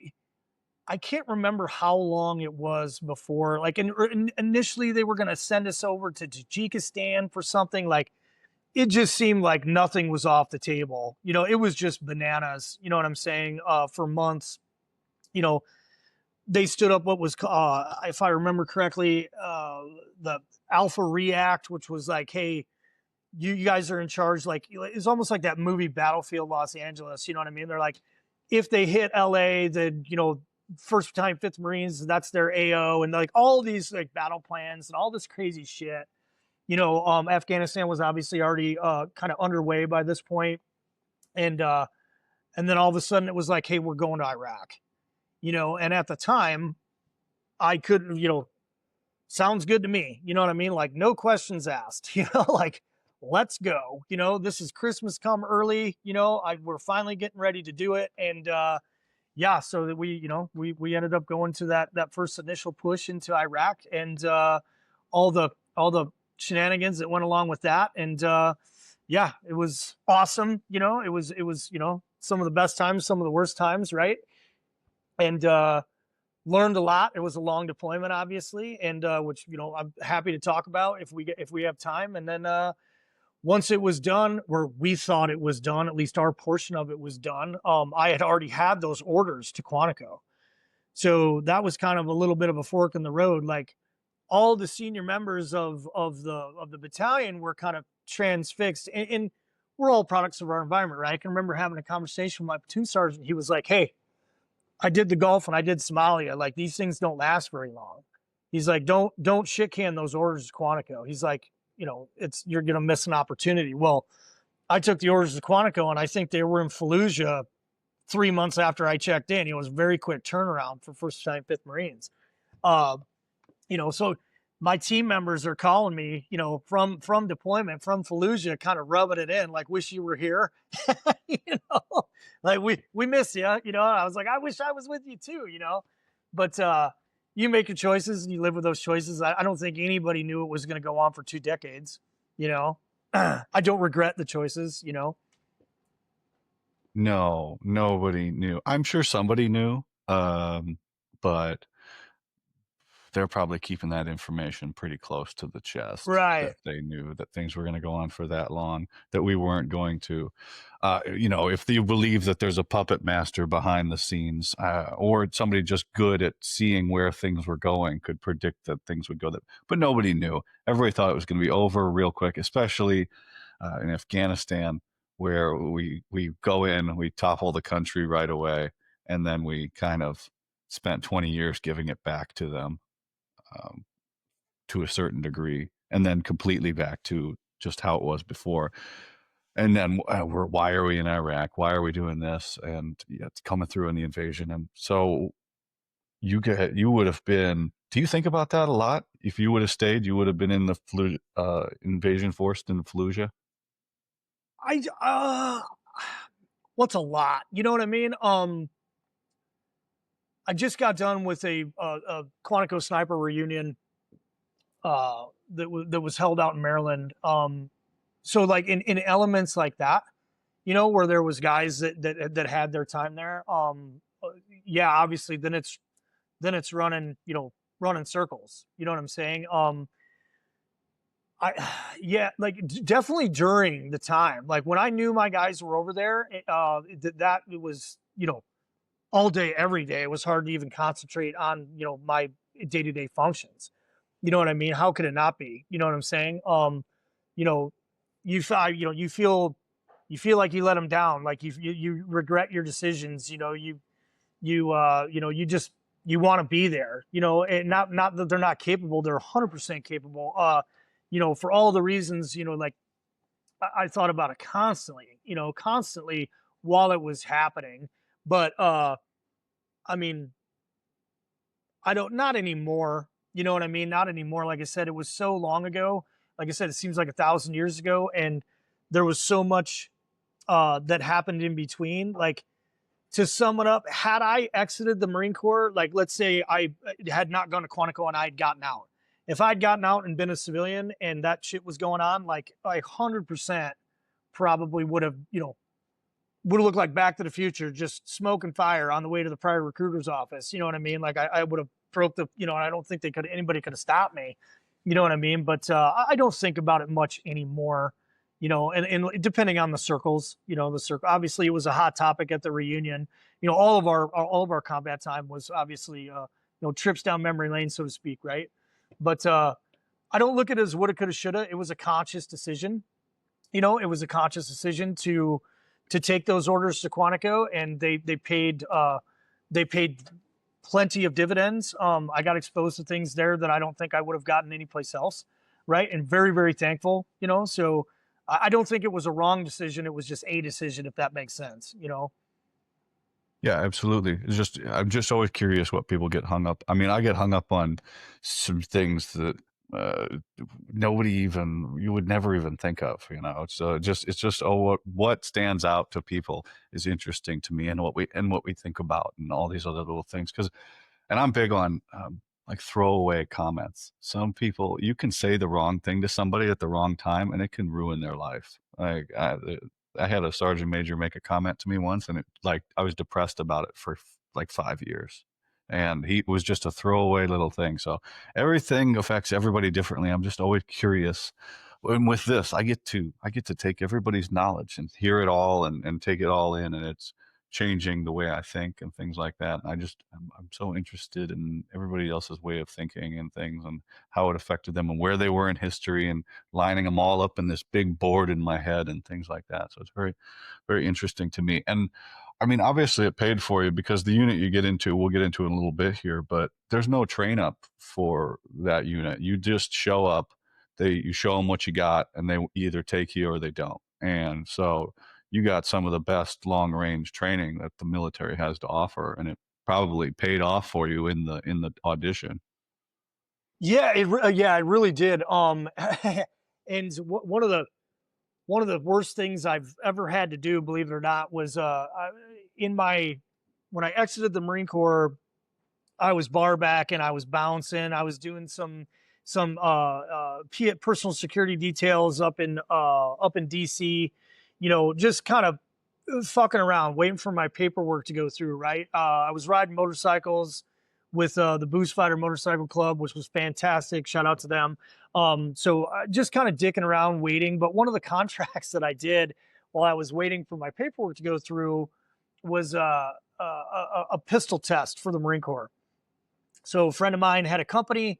His company was providing the shooters or the SMEs to put these 1911s through the test. And what the test was, it was 2 months long, where we're basically the recon guys, the Marine Corps was going to go to a different slide, right? So all we were doing was shooting a magazine a minute for 60,000 rounds, I think was the grand total. And so all we did all day long was shoot those guns in annotated malfunctions. It wasn't an accuracy test. It wasn't like shoot them until they break, right? And then we'll annotate when they break, and then we'll see, right? All of the slides were stock, so there was no brand name kind of bias, because obviously our feedback kind of went into the test as well. And I make the joke all the time, like, it was super cool for like the first 2 or 3 days. And then by the end of that, I wanted to take my own life. I was like, this is fucking horrible. It's just all day, every day, just shooting. Right. But the silver lining was my marksmanship my marksmanship capabilities, with a pistol by the end of that test, were notable. I would have taken the Pepsi challenge with anybody at that point. And yeah, so when I showed up to selection, one of the cadre members, well, let's call him the program manager, he actually, and I mentioned this, think on another podcast where, and you're shooting for your job. Obviously, I have no idea what I'm about to get into. I'm super, just keep your mouth shut, do what you're told. It's, meanie faces with the clipboards, right? And all I keep thinking is, man, I really need a job. He approached me and he said, "Do you shoot professionally?" And I said, "I don't." What do you mean? I go, "Isn't that what this is? Like, I'm shooting professionally right now." He goes, "No, like IPSC, are you sponsored or whatever, whatever?" And I was like, "Nope." And he goes, I go, "But I just got done shooting 60,000 rounds of pistol like a month and a half ago. Like if you want to count that, because I was obviously doing very extremely well on the marksmanship side of the house for in the selection process." So he's like, "Yeah, man, you're done. You're already done. Like you can just kind of chill out for the next 4 days." I mean, obviously I still shot, but I checked the marksmanship boxes right off the bat because I was, and I'm nowhere near at that level now, obviously. I'm nowhere near at that level now, but man, at the time, as painful as that process was, that test was, it obviously, it ended up helping me out a lot.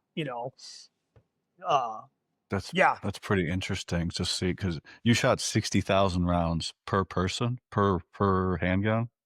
it was like, however they divvied it up, because we weren't necessarily privy to the specs that the engineer, so to speak, like wrote, and it was kind of one of those things where like, you don't need to know.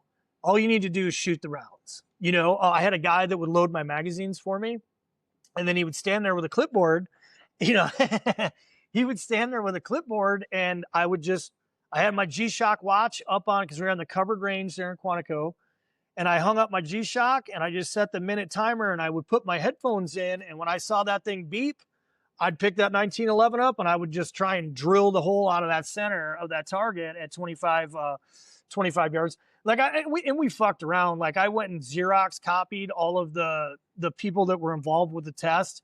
I made photocopies of their cat cards and I like hung the pictures up on the targets and shit.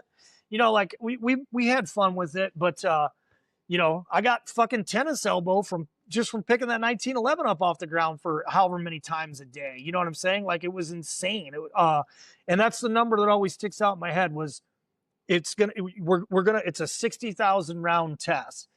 I left early. I didn't even finish it. I did the first month as I remember it. I'm pretty sure it went on for another month. You know what I mean? Just an insane amount of rounds downrange, for one individual. I think there was 6 or 7 of us on the line at the time. And yeah, the guy with the clipboard would just sit there, and if you had any type of malfunction, he would just annotate it. It was brutal. It was brutal, dude. It was horrible. Yeah, interesting. Um, yeah, I can't. Did you get the 1911? So did you get the what is it called? There's a I've read it in a book once that the Delta guys would get it. They would get a callus on a certain part of their hand, so you knew how proficient they were at 1911s because it would get that one spot. Yeah, I looked like a professional wrestler. You know what I mean? Like tape, everything was taped up. You know what I'm saying? Like, your hands would be basically, I'd wake up in the morning and I'd ice my hands. You know what I mean? Like halfway through it, you don't think, and like I said, the funniest part about it is the tennis elbow. I'm like, why in the fuck does my elbow hurt so bad? Right. And it was just that motion of picking up that 1911. Yeah, it sucked. It sucked. Well, it worked out for you later on. Uh, hey, you said you felt like you were running out of runway or timed out in the Marine Corps. Why did you feel that way as just making E7 and not pinning it yet? Why did you feel that way? Is it just because you wanted to stay an active guy and not go to a desk, or what did you have in your head? Yeah, so yeah, it's that in a nutshell. Like I was not like I said before, I was not a successful platoon sergeant. I had gotten fired off of a MEU, and it was, how do I want to say it?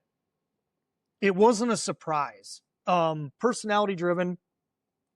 and the personality, me being at least 50% of that equation, if that makes sense. Um, there was a couple people on the Muse staff that obviously I won't name that did not care for me whatsoever, and I did not care for them. And so, long story short, you get shit canned or you get relieved as a platoon sergeant, and you get kicked off of a boat, right? That's a black mark that unless people know you very very well, that takes a while to go away, right? You know what I'm saying? So you got that. That's kind of a black cloud hanging over your head. You're kind of having to battle that, on a day to day basis, depending on who you're interacting with, right? And then it just seemed like, and I'm by no means trying to play the victim here, but that just starts kind of a series of events, right? Like once you get that kind of one bad ding on your whether you deserved it or not, because I wouldn't have changed a thing. Like I got fired because they wanted to get rid of me. If and zero, end of story. Because I can remember talking to the platoon commander. My platoon commander was like, I think they're gonna make me fire you. I said, "Do you want me fired?" He was like, "I love you." He's like, "The Marines love you. I don't." He goes, "But they fucking hate you upstairs." And he was talking about the blue deck, and I was like, "Well, what are they?" I go, "What are they saying?" And he goes, "The words adversarial and confrontational are being thrown around a lot." And I said, "So they're going to get rid of me because I'm an asshole?" And he's like, "Pretty much." And sure enough, they did, right? So, but that's not the story everybody else hears, right? All anybody else knows who's a casual observer is that you were the platoon sergeant and they got rid of you. They're just automatically going to assume it's due to, for reasons not that are not in your favor, right? And then there was a kind of a series of events that followed that. And I'm like, man, this isn't going well. You know what I mean? Like this is the first time in, the better part of 12 years where it's kind of not going my way. It seems like no matter what I try and do, it's just, I'm hitting IED after IED, right? And so I did not want to be a company gunny. I did not want to continue on the Muse cycle. I used to say, and obviously this was me being a giant asshole. I would make comments in heated conversations with the Muse staff because God knows, and I know this now, and I knew it then. I was just trying to be, like I said, confrontational, adversarial. I'm like the GWAT is the other direction. I'm like, we are floating around out here just waiting for something to kick off. Like you guys are all make believe and pretending, and we got actual shit going on. So let's take it down a notch. You know what I mean? Well, you can imagine how well that went over. And once you're an E6 in the Marine Corps, once you're a staff sergeant, minus excessive DUIs or killing somebody that doesn't need to be killed, there's nothing really they're going to do to you. But they can fire you, and they did. So yeah, so they kicked me off the boat, and which is a story unto itself. And yeah, and obviously when I made my way back to 3rd Recon Battalion, I immediately went into Sergeant Major's office.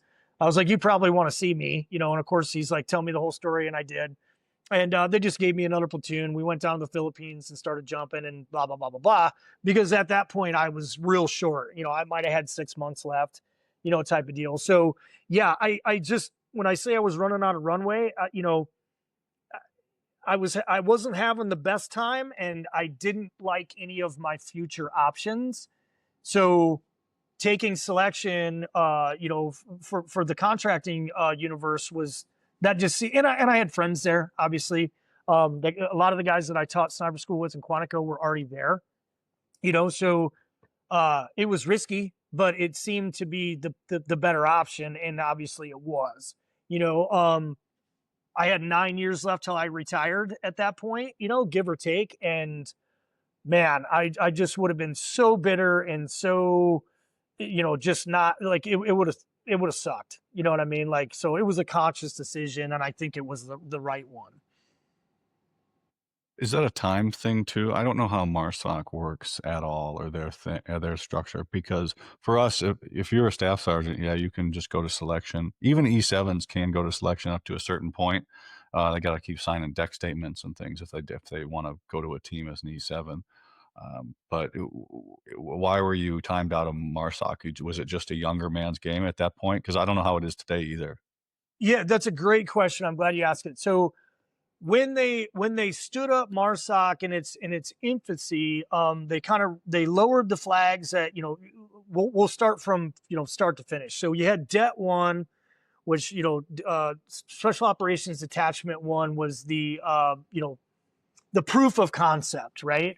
So they did an NFL draft of all the pipe hitters, you know what I'm saying, that had been around the recon and the cyber community for a long time. And they wore those guys out for a year or two. I can't remember how long, right? I wasn't, I was paying as close of attention as I could, if that makes sense. And I had some friends over there, right? So I was picking their brains.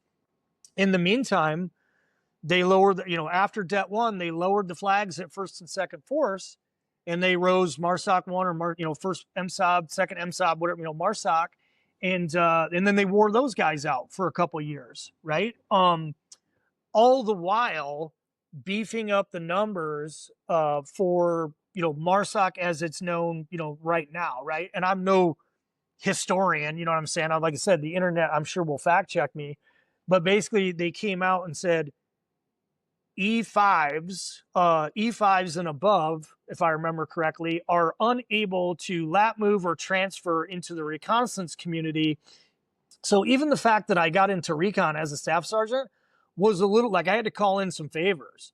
You know what I mean? Like I had to call some brass that had a little bit of sway. You know what I mean? To even get into basic reconnaissance school, which is in California there. And my entire class, with the exception of one other sergeant, two other sergeants and a staff sergeant, it was boots. It was full of 90 plus guys at the beginning, right? We didn't graduate with that many, but they were all School of Infantry kids, right? Young Marines, like never been to the fleet, never been anything. And I was the class leader because I was the most senior guy. And I remember looking at one of the young Marines and it was like, why are you here? And because you don't seem to be enjoying what it is that we're doing, and he goes, I said, why are you here? And he goes, well, because they showed us a video at the School of Infantry. They showed us a video of snipers of people jumping out of planes and recon this and yada, yada, that. And they said that if you want more information on this video, sign this roster. Well, any of them that signed the roster got sent to BRC, and they were all, or a vast majority of them were going to MARSOC at the time. If they graduated and were successful, right? And one of my very, very good friends, like I said, who I won't name, was one of the architects of kind of the idea. And I can remember having heated conversations, and I'm like, what the fuck, man? I'm like, what? And, and it's just purely from a numbers standpoint, like you have to start somewhere. You know what I'm saying? So you have to start somewhere. And so I had such a bitch of a time, even as an E6 getting into recon, there was almost no way, and I was told there was no way as a gunny to even attempt it. You know what I'm saying? Like, and who knows? I could have been getting fed a line of shit. You know what I mean? I don't know how it is now. I don't know if they have a rank, like a rank limit on it now. But I was told, by people much senior to myself that like, you're not doing it. They're not going to take you. You're not going to go. It's, you know what I mean? You know what I'm saying? So yeah, that option was kind of taken off the table. And the only other thing at that level is maybe you get a chance to go take the long walk, for CAG, and I had dabbled my toe in that a little bit, you know what I'm saying? And, you get a chance, you might get two chances. You're not going to get a third. You know what I mean? Especially after being kicked off of the MEU and all this other shit. You know what I'm saying? So I was running out of runway when I say I was running out of runway. It would have been funny if when that private told you that we just signed a roster and now we're headed there, is you would have just followed them like you did with other things and just kind of like, hey, I'm here. I don't. Good point.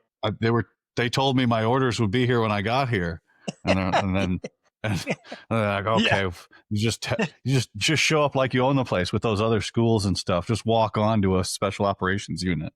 Yeah, I had a similar conversation with the monitor at the time when that what we call a MAR admin, MAR admin comes out, which is a Marine Corps law or a policy, if you will.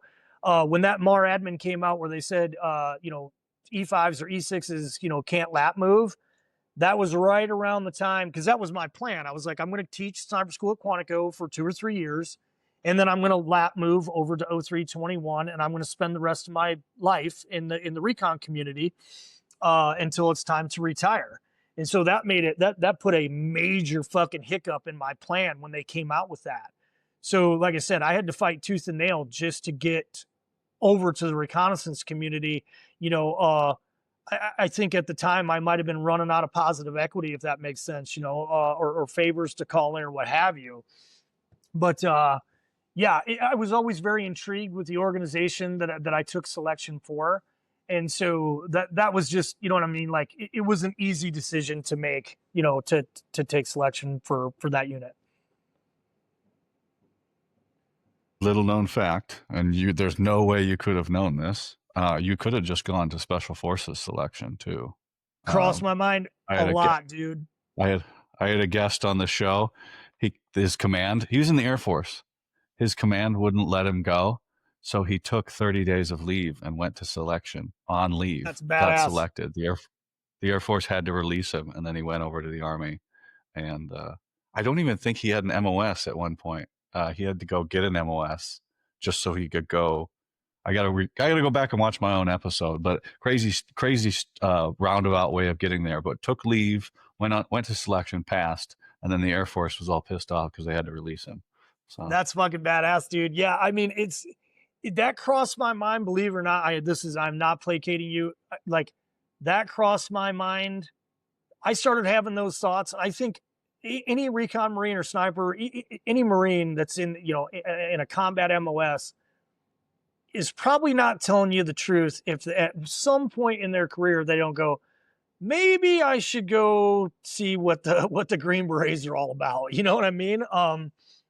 Yeah, I mean, I bought the books, I read them, like I was making serious plans on doing just that.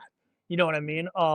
That probably would have been, and by no means is it second, but like, once again, had I not been successful at selection in the contracting world, it would have been prior service recruiter, or you and I might have been teammates. You know what I mean? Like, because it looked intriguing, and it still does.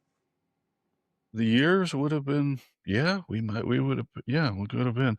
What could have been? Now we're here. Now you're a lesser known operator, and I'm the host of the show. So we're on the same team already as it's it awesome. is. So, now you said you went to Blackwater. Now, what a difference in the two units, like Blackwater and GRS, right? Because like Blackwater is just, hey, you just need 4 years. I think at that time it was 4 years of any military experience. You could have been a pack clerk, and they would have taken you and go over there as an operator. And then the difference in the qualifications between the two units. So why did you hit up Blackwater first? Because there was no bar to entry. No. Yes. So just to clarify, at the time, Blackwater had the contract for a significant element or a significant amount of the bodies that comprise that unit, right? So Blackwater was just a conduit for me to get to selection. At the time, you had to have, you talk to 10 different, you got to have 8 years, you got to have 10 years of, and one combat deployment, like, the statement of work seemed to fluctuate, right? I think at the time, the number that sticks in my head was 8 or 10. You had to have 8 or 10 years of SOCOM experience or Marine Corps equivalent, which of course they took sniper and recon, because once again, I'm sure they wrote that statement prior to MARSOC. And so I showed up to the Blackwater compound and took a psych test, which I failed numerous times, which is a hilarious story. And then right into the PT test, and then right into a train up. And they basically run you through everything that you're going to be doing when the meanie faces with the clipboard show up, right? And so through that process, it was like a day or two before the guys showed up. Like I said, with the frowny faces and the clipboards, I got a call from Blackwater. I was not at the compound at the time. We were at another location doing some other things, and they said, "Hey, how fast can you get back down to the compound? How fast can you get back to Blackwater?" And I was like, "What did I do?" You know what I mean? Like, what do you mean? Did I fail? Did I get dropped? Like, because you didn't know. You know what I mean? Like, you didn't know. Just one day you had 10 people in the class, the next day you have 8, or whatever. Like, that you wouldn't know, right? Until somebody came up and told you, "Hey, you're done." And so that was nerve wracking, obviously, to say the least. They said, "No, you're you haven't done anything wrong. In fact, you're very successful according to the cadre. You're crushing the marksmanship standards. Going back to that, thanks to the pistol test. Like, we're just going to send you to the other selection," because at the time there was basically 2. There was a long selection that you had to knock out eventually, and then there was the short selection that I was in the process of going through. The short selection had a very high attrition rate. We had 24 guys in the class. I think 2 or 3 of us were the ones that were successful, right? If you count me, because they pulled me out. So they pulled me out, and I went back down to Blackwater for a couple days. My memory doesn't serve me. It might have been a week. And I just basically shot and fucked around until it was time to check into the long selection. And when I checked into the long selection, I was the only guy there that had not done the job. Everybody else had already been doing the job for a significant amount of time.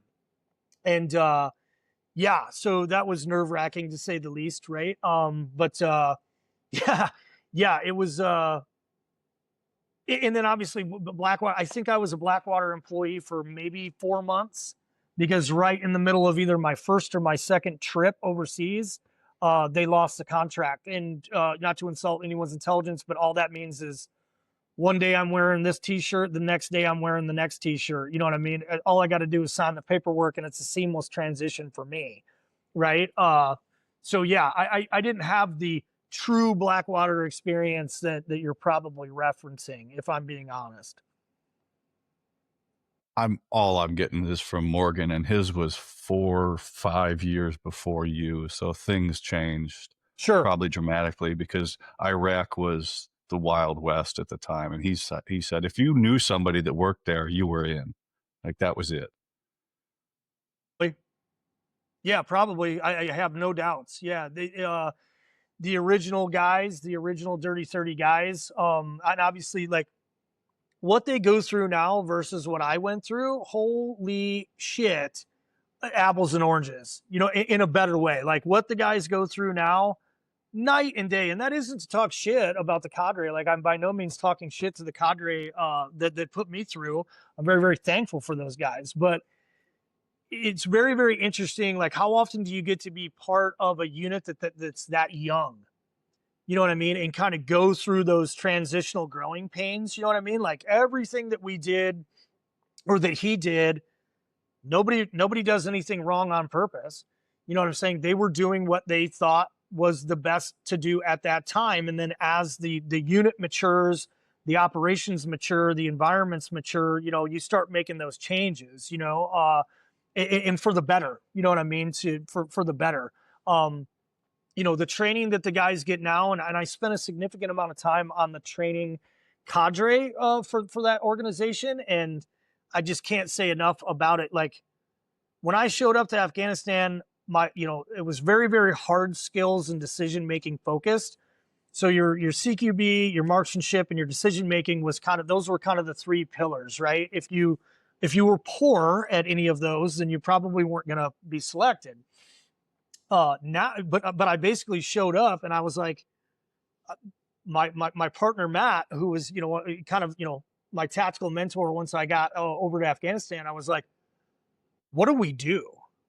Like, I just went through selection, but I still don't have a real solid grasp on what it is that we do here, And so it was a lot of OJT, a lot of OJT. Well, now when the guys show up now, it's they've done it all. Like they're very very well prepared, in comparison. You know what I'm saying? And I can't stress it enough. That is not a ding on my cadre members at all. My cadre members were fantastic. Just the curriculum, from a curriculum standpoint, it is much more robust now than it was when I went through. When do you get to have 20 years of sustained combat to exponentially you make leaps and bounds in your training program where you're improving it all the time? Like, people are rotating in, rotating out, and improving things. And the cadre, you're getting burnt out faster, so you're becoming a cadre and you're making tweaks to the training regimen. That doesn't happen. I mean, fuck. For doctrine, they didn't change anything from the end of Vietnam until the global war on terror started. They're just doing the same thing. So just stagnant. And then all of a sudden we got more work than we can handle. So everything just went nuts. And we're just, private company, or a better funded company, is able to change things a lot faster than the military is. Right. It took us decades, probably the entire war. Some of the conventional units were doing the same shit at the end that they were doing at the beginning. I don't know if that's the right way to do things or the wrong way, but a private company, they've got to adjust. They got to keep the contract, right? Yeah, 100%, man. And to your point, on the teaching cadre, it was one of the few times, like, and once again, thank God I had Quantico, my time as an instructor at Quantico, to kind of, compare and contrast. At Quantico, you still had you had the brass, right, and you had the needs of the Marine Corps, and at the time, the Marine Corps wanted more snipers. All right, so it's the age old, at the time, like Fallujah 2, right after Baghdad or the initial invasion, we need more snipers. So what does that translate to if you're an officer, or you're at that, kind of Pentagon level, so to speak, where it's like, okay, well, we need more of them. Let's lower the standards or get rid of some of the attrition problems that we have with this course, right? You can imagine I took personal offense to that, as did a lot of cadre members, right? But at a certain point, they're going to flip collars for you, and you're going to do what they want you to do and tell you to do. Well, in comparison, on the teaching cadre for the organization, that there kind of isn't that. They come to you and they say, "Hey, this is what we want. Or tell us what we need, and then tell us how to produce it and how much it's going to cost and what you need to produce." Like, hey man, I need a Coca-Cola. Well, I know how to make them. I know how to make Cokes. You know what I mean? Like, I need this much time, this much money, and these ingredients. And if you leave me alone, I'll make you the best Cokes around. Right. And that's, you didn't get a lot of pushback from above like we kind of did in the military. So it was a lot of freedom of movement to make the changes that a group of seasoned guys, you know what I'm saying, with, untold numbers, if you combined all of our experiences together, you know what I mean? You got a significant cadre of subject matter experts in their fields. You're going to get a decent product. You know what I mean? And the proverbial brass, kind of stays out of your way. And that's, it works better. It's more efficient. Yeah. Yeah. And they got to keep the contract too, right? They have to stay relevant.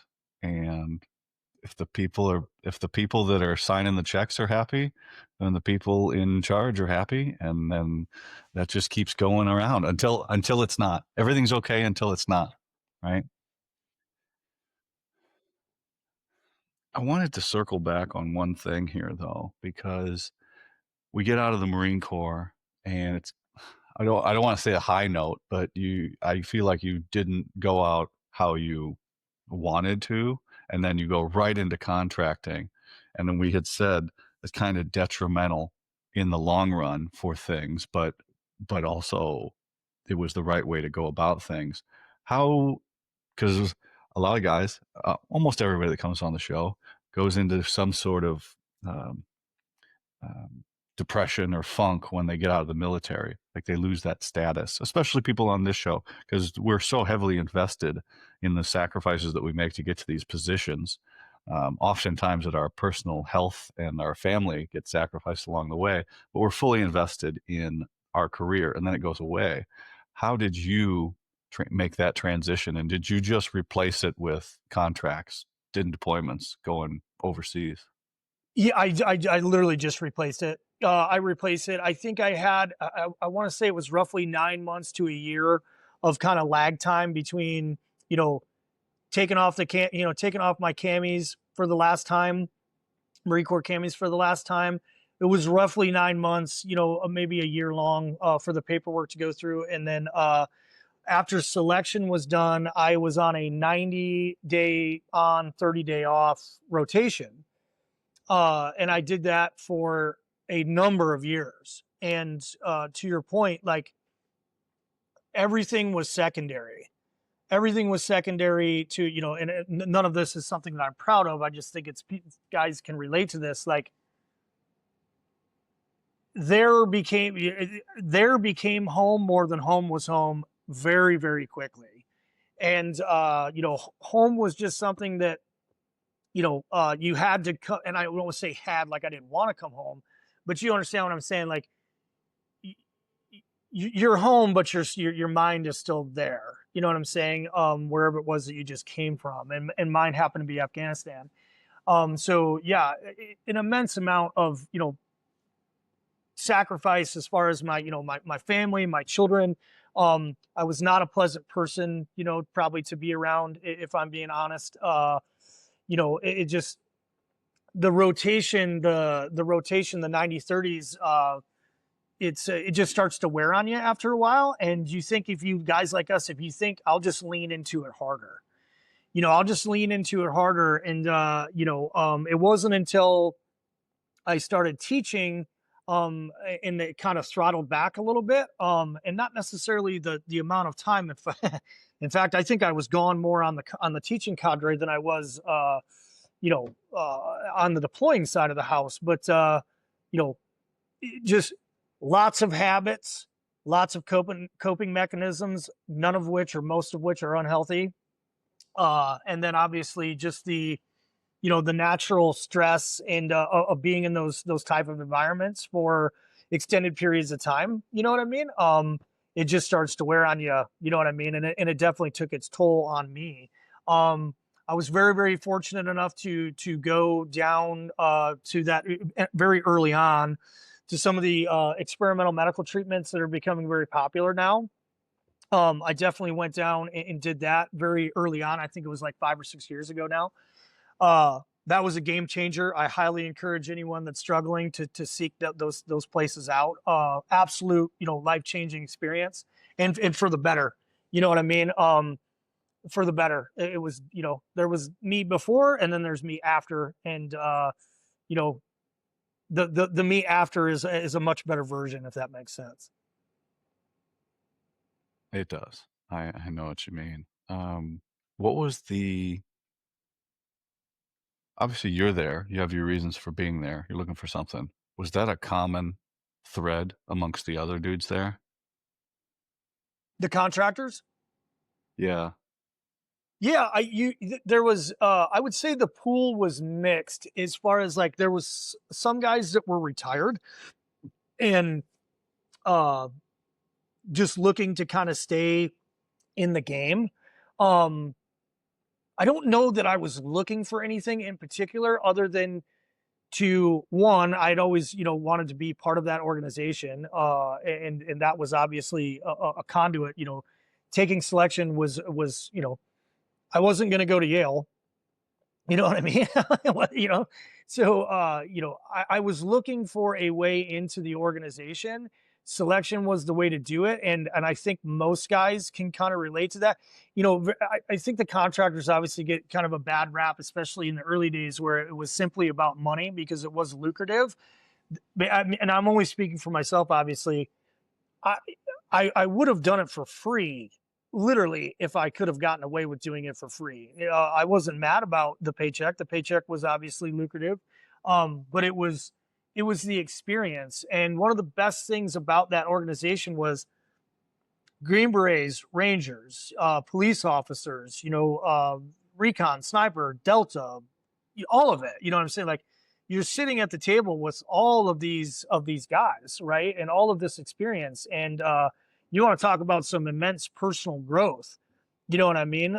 Because you're in this eclectic group of experience, and nobody. I don't. Very very few guys were there for the money. The guys were there because they believed in obviously what we were doing. Obviously, the operations, the tempo was high and very, very interesting and complex problems to solve on a day-to-day basis, depending on where you were at. You could go to one side of the street, and I'm obviously using analogies, but you could go to one side of the street, and it was, once again, completely different day-to-day activities and SOPs and how we go about things than the opposite side of the street, right? Every place that you went to kind of had its own way of doing things. Say nothing about if you start switching countries. The way they did things in Iraq was obviously vastly different than how we did things in Afghanistan, and different places in Afghanistan operated completely different. You know what I mean? Out of necessity, right? So, and then like I spent some time in Israel, and how we did things in Israel couldn't have been completely, it was obviously completely polar opposite of how we did things in Afghanistan, right? So, I think everyone was looking for like the challenges that the day-to-day stuff, kind of presented. And there was a lot of guys that didn't stay very long. You know what I mean? A lot of guys, were like, hey, this is not for me. I want to say the average, Airfinger's quote lifespan at the time, and I don't have any data to back this up. I'm just regurgitating, what a senior team leader told me once was, 3 to 4 years. And then, just the grind kind of, guys, either they age out. That was the other thing too, was at selection, one of the first things that the program manager, the chief, if you will, after he got done saying hi to all of his buddies that he'd worked with forever, he looked at me and goes, "We're going to have to find out if you're even old enough to be here." And I think I was 28 at the time. So I was the youngest guy on the team by a long shot when I got over to Afghanistan. So guys age out or whatever. You know what I mean? Yeah, that's a very long-winded way of saying, it wasn't for the money. Guys were there for the experience and you know for the challenge. I would say. Yeah. Looking for something. Everybody's looking for something different. Yeah. Whether it's to be happy, Yeah. some adrenaline, some cortisol, some stress, they're looking for something because they had it once and they can't find it, and they're looking somewhere else for it. There's a lot to that. It's one of the only things you can do. It's one of the only places you can go, outside of some real wackadoo off the fucking reservation type shit. It's one of the only places where you can go and function like you did in that previous life, in the same manner. You know what I mean? So it's kind of a way of, elongating your time in the game, so to speak, not to sound cliche, but, so there was a lot of that. And to answer the question even further, like they asked me, they're like, "Hey, do you want to go Iraq or Afghanistan?" And I was like, "Well, I've already been to Iraq, so I want to go to Afghanistan." So I was looking for that. I wanted to go to Afghanistan. I wanted to experience Afghanistan. I wanted to know what that was like, what that place was like, what that conflict was like. And I got those answers. You know what I mean? I was like, I could care if I ever go back to Iraq again. I've been there. You know what I mean? So yeah, I guess that's what I was looking for,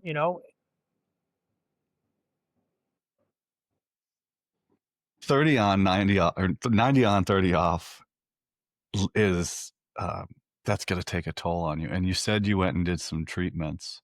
So, but this is war, like you're in combat.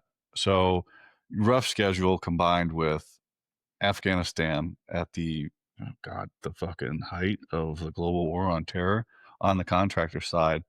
What injuries are you sustaining that's causing you to need these treatments later on? Yeah, it's a great question. And hey, we by no means like our job, because I don't, the last thing I want to do is church it up. The truth is good enough, right? Our jobs were depending on the day and the situation and where you were located, our jobs were to not be seen. You know what I'm saying? Like our jobs were to not be seen and to facilitate whatever it is that we were facilitating successfully and safely. All right. So I don't want anybody to be like, hey man, we were dodging hand grenades on a daily basis. Like that's just not, you know what I mean? Like that wasn't the case. Now there were places you could go on the contracting side where it was like that. You know what I mean? And I'm speaking solely for Afghanistan. Obviously, the early days of Iraq was, you know, a no shitter.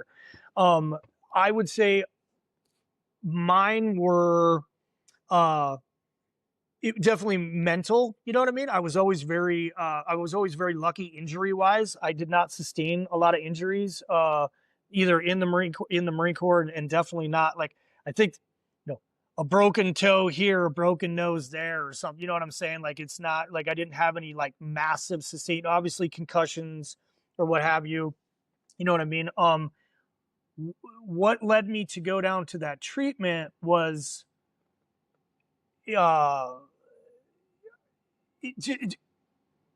I was wound so tight. You know, call it PTSD, whatever it is you want to call it. You know, your meter is pegged, right? Your meter is pegged for so long, right? And 30 days isn't really enough because you know, 30 days isn't enough for it to, you know, unpeg, if you will.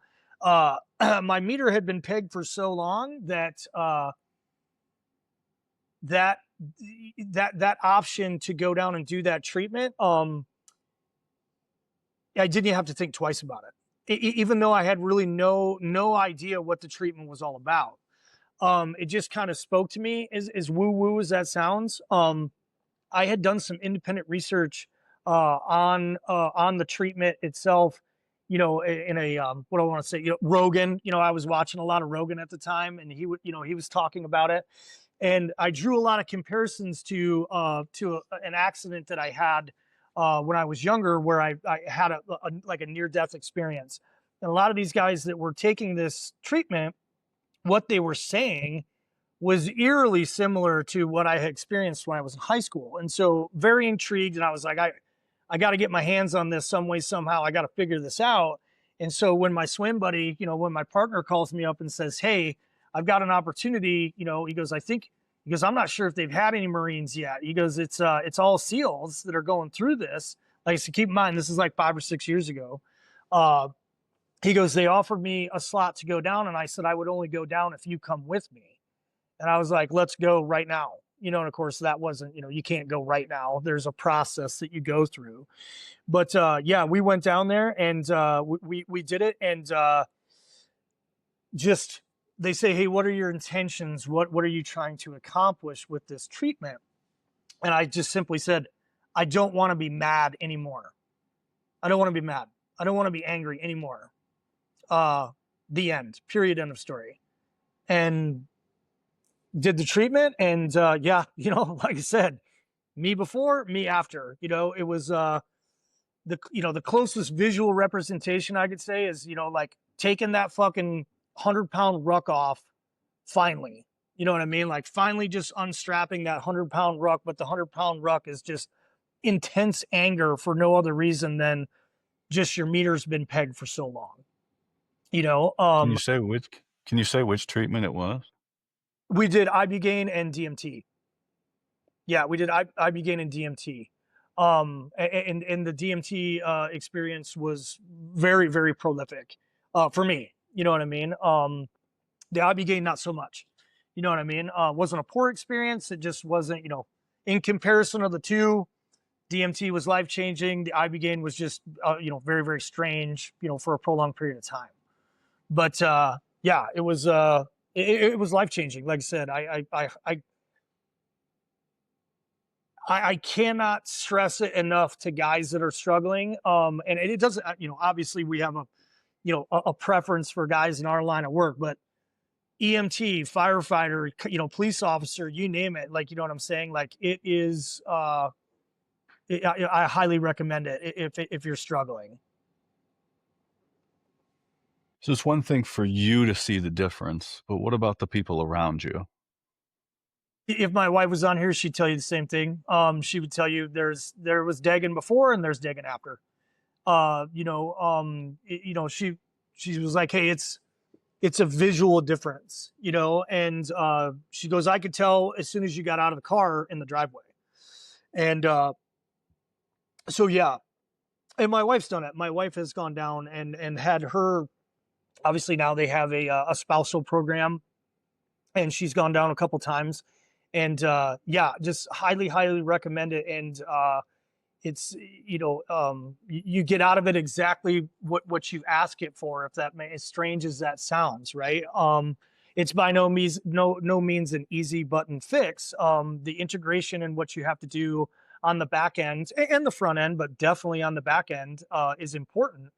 And I think that people that go down, that would obviously be one of the pitfalls is, you know, it's not magic. It is magic, but it's not a magic easy button fix. Like it's a tremendously unique opportunity that I think guys that are struggling should seize. All right, but then obviously all the hard work comes kind of in the post integration.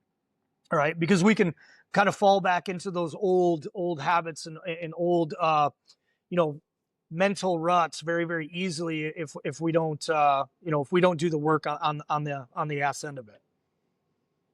Yeah, you can take the first step, but there's a lot more after that that you have to take on and keep it up. And you have to keep it up, keep working at it.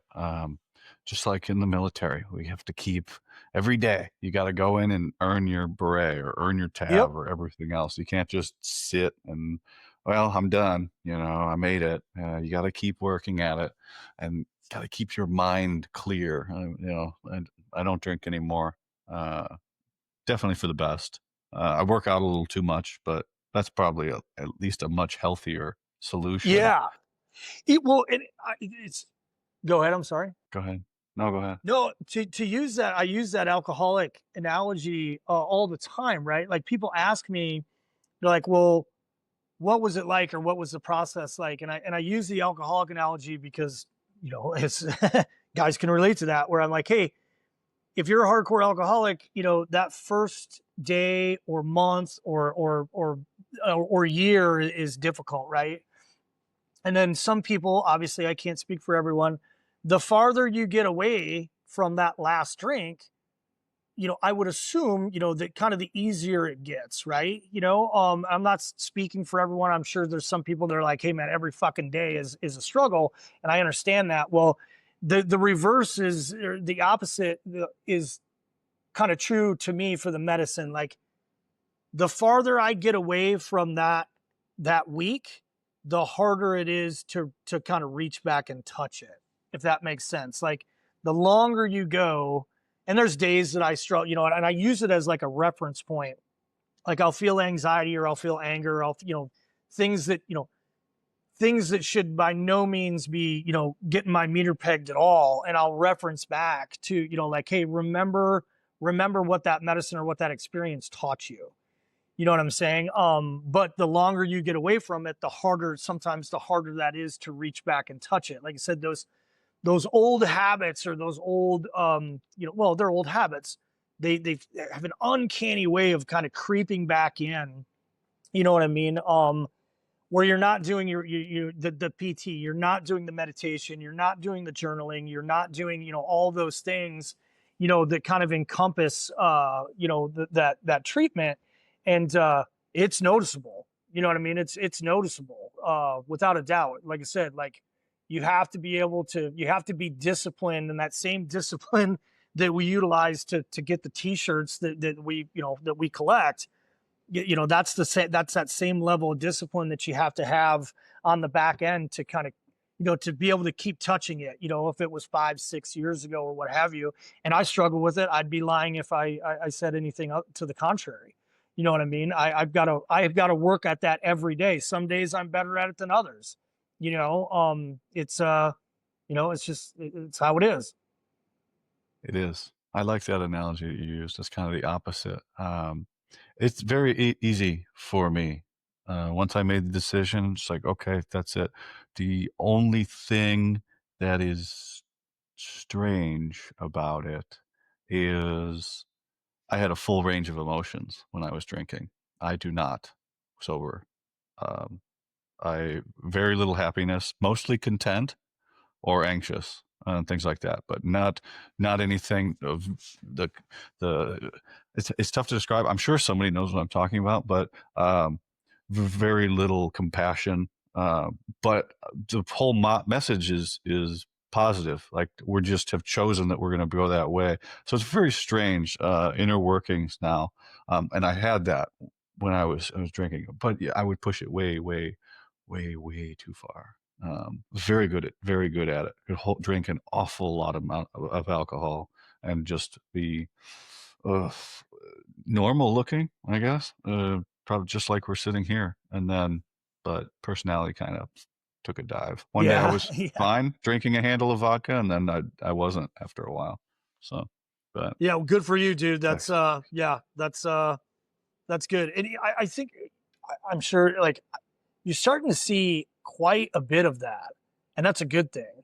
You know what I mean? Like it's you run into a lot of guys. You know what I mean? A lot of guys that are like, hey, I gave it up.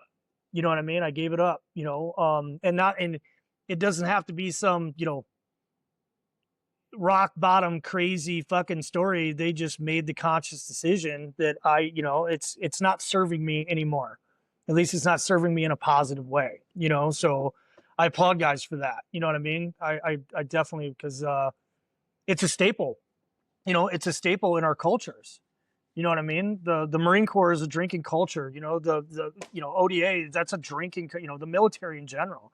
The intelligence organizations, at least the one that I worked for, big drinking culture. Like that's where most of the shit got done. So yeah, it's but kudos to you, right? Most guys can't. Most guys are unable to self-regulate. Yeah. Little known, there's a therapist that works at every liquor store at the front register, and she will not judge you in any way at 100%. all. And that's a lot more palatable to guys and gals than going and sitting in a fucking stupid room talking to somebody you don't know, and then you have a prejudgment that you don't like, and the length of time that it would get to be comfortable telling this person all the things about you you're not willing to put in.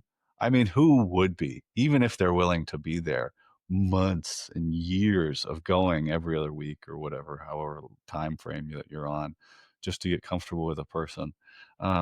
But going to the shop across the street from the company, and seeing Mrs. Sue, and she say, "Hey, so and so," she knows your name. She always Always happy to smile. see you. She just always happy to see you. Gives you two rolls of Copenhagen and your bottle of liquor, and then you're off for the day, and that's it. Easy peasy. You can go hang out with your buddies. That's a really appealing situation I just described there compared to the other. So I get it. And it's not exclusive to students or lower enlisted. It's senior enlisted and everywhere in between.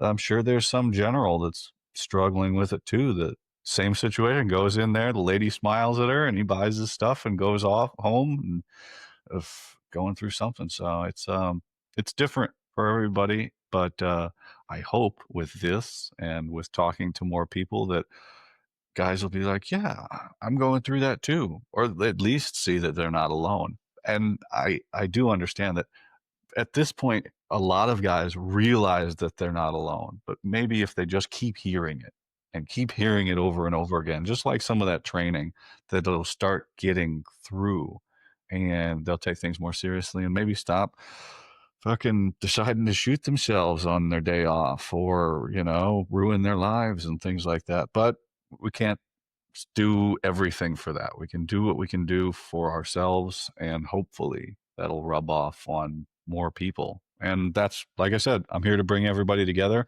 I'm going to fail at that. I am 100% going to fail at that. But that's a good goal with everybody. I'll get most people. So, It's and to that point, I would be remiss if I didn't bring this up. There's an organization called 22 Jumps. That's I don't know if you're familiar with it, but 22 Jumps is an organization. It's a 501c non for profit.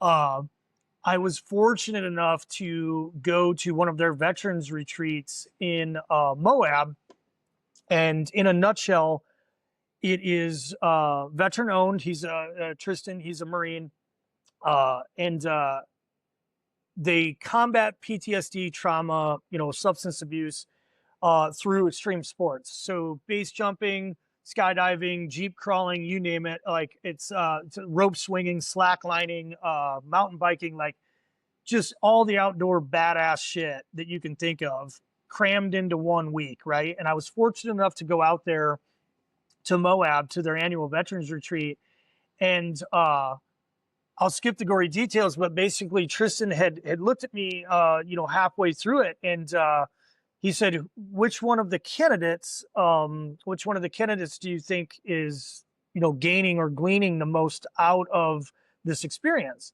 And I was like, bro, maybe fucking me.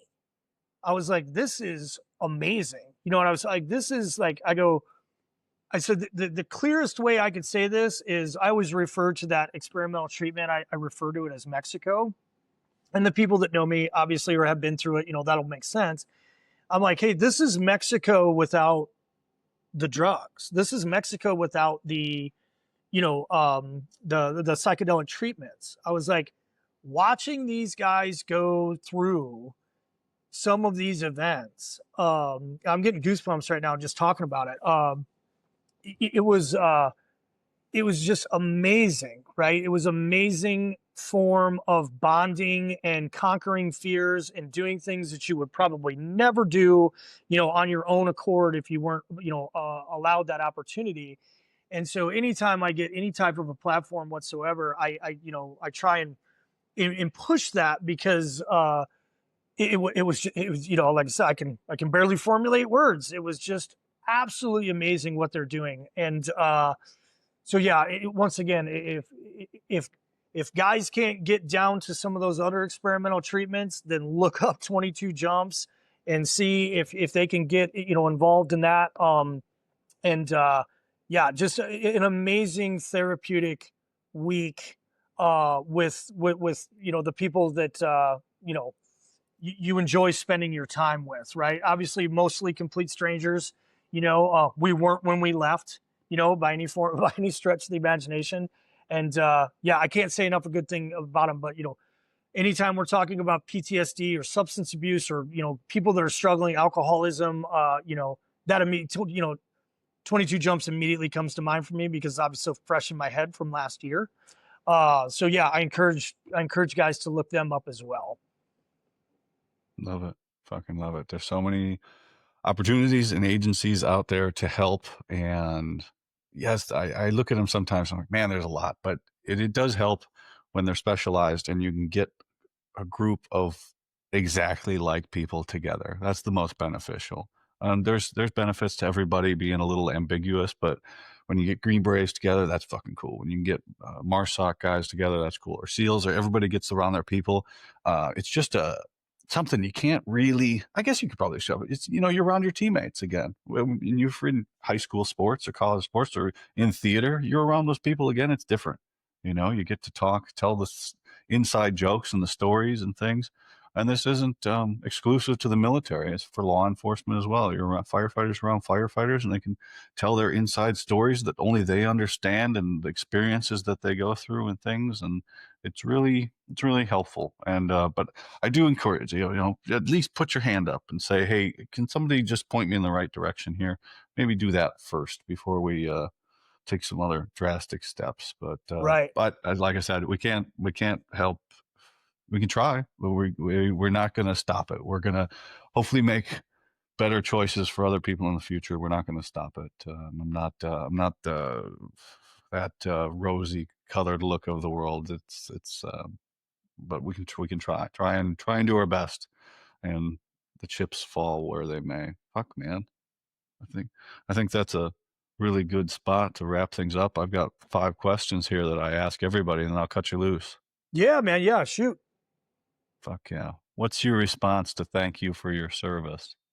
Yeah, I just say thank you back. It's still I don't why does it sting? I don't know why it stings. Does it sting to everybody? Yeah, I just always say yeah, thank you. No, yeah, you're welcome, no problem. Thank you. You know what I mean? Like that's yeah. I don't know why I don't hate it. I don't love it. I don't it's just weird, right? It's weird if you make it, I guess. I just say it was an honor because it really was. And then That's a great, I might steal that. That's a great answer. that's the end of the conversation, and everybody feels good. It's a positive thing instead of kind of brushing it off. It's they feel good, I feel good. We're on to the next thing. Yeah, So, I might steal that. what's the one characteristic that sets operators apart from the conventional forces? I would say, and I'll speak for myself because I can only articulate it for myself. I wanted to be dependable. I wanted increased responsibility. You know what I mean? I wanted the challenge. So I don't know if there's one single word I would use characteristic. You used you Maybe used you used the word want 4 times there. yeah. I think it is like a drive. You know, we want more. More of everything, right? More of everything. Yeah. So yeah, want, drive. You know, yeah. What is the one moment of your career that you wish you could go back and relive or redo, and it wouldn't change where you are now? Holy shit. Uh, wow. It wouldn't change where I'm at, or it wouldn't.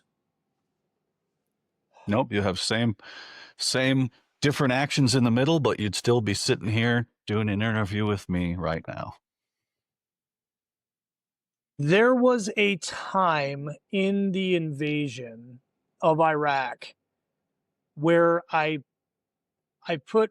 I'm gonna have a hard time even saying this. I made a decision that was self-serving, and I put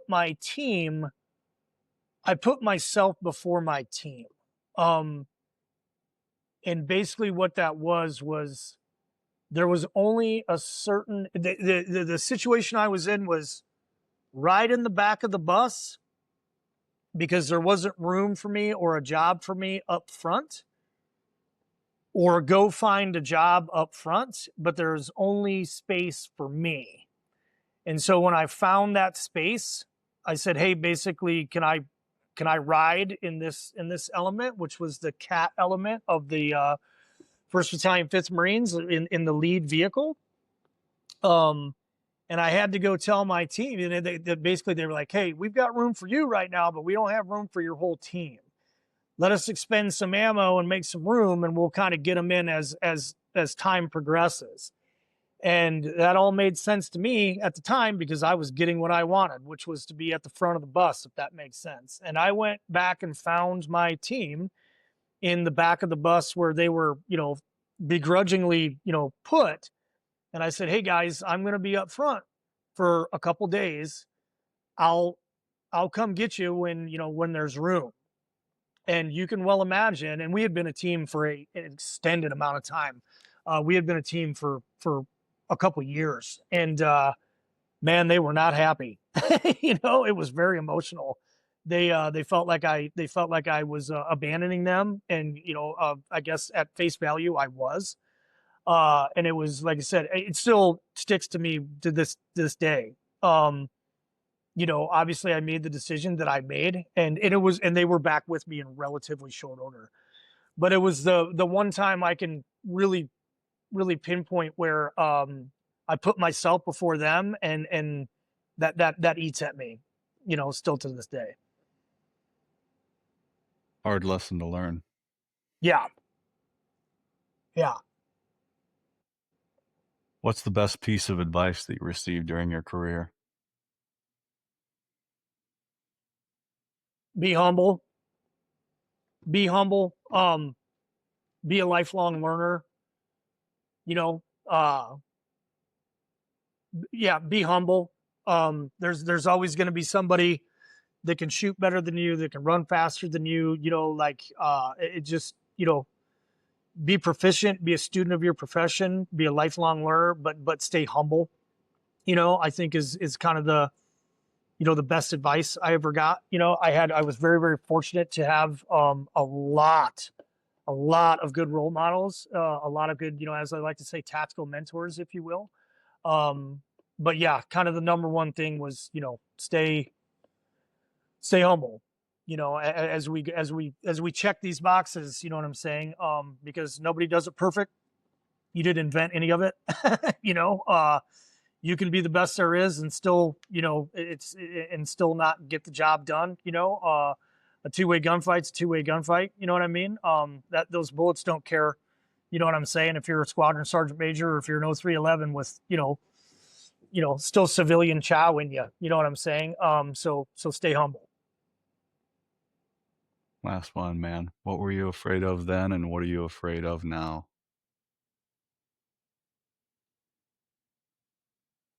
I think universally we're all, I'm definitely my failure. I think failure, depending on the context, uh, failure was just such a, you know, it was inconceivable, right? It was inconceivable. You couldn't fail.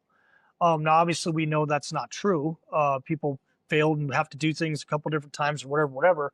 But I think failure at the time, failing my team, failing the people that were depending on me, failing my leadership, not making my leadership proud or accomplishing the task that was, nothing's more frightening than being the guy that says pick me, and then not accomplishing the job they picked you for. So that was obviously always weighed heavily on my mind. And now, what am I afraid of now? I would say it's the exact same thing, but it's not my team; it's my family. I want to make sure that I accomplish the mission of being a good husband, a good father, a good role model, a provider. And I don't think there's anything more terrifying than not doing that. We can always, like I said, got to keep working at it one day at a time, and can't let it rest too much. But it's a shared answer for pretty much everybody on that last question. It's pretty universal. So, hey, man, I really appreciate you coming on the show today. How can everybody find you on the socials if they so choose? Yeah, check us out, nomadicresearch.com. We've got a YouTube channel. Obviously, hit the like and subscribe button. I'm a Real Hub McCann on IG. And then obviously we're on the platforms Twitter, IG, as far as Nomadic Research is concerned. Yeah, check us out, please. Watch the show, and hopefully we get to switch seats one day. Come into the studio and let her rip. You're in Central Illinois. Yes, northwest corner. Oh, so you're like 3 yeah, I can come down anytime. So whenever you want, let me Love it, know. brother. Yeah, Yeah, absolutely. I think you're less than 3 hours from me, so I can come down. That's no problem. So cool, man. Well, I appreciate you coming on. Bye, everybody. Or wait, Yeah, I that was didn't ask. I missed out. You got anything for me? no, no. Other than thank you, that was badass, man. I enjoyed that. That was great. That was great. Messed up. It's my own show. I messed up my own ending, but now I can edit everything out. Well, bye, everybody.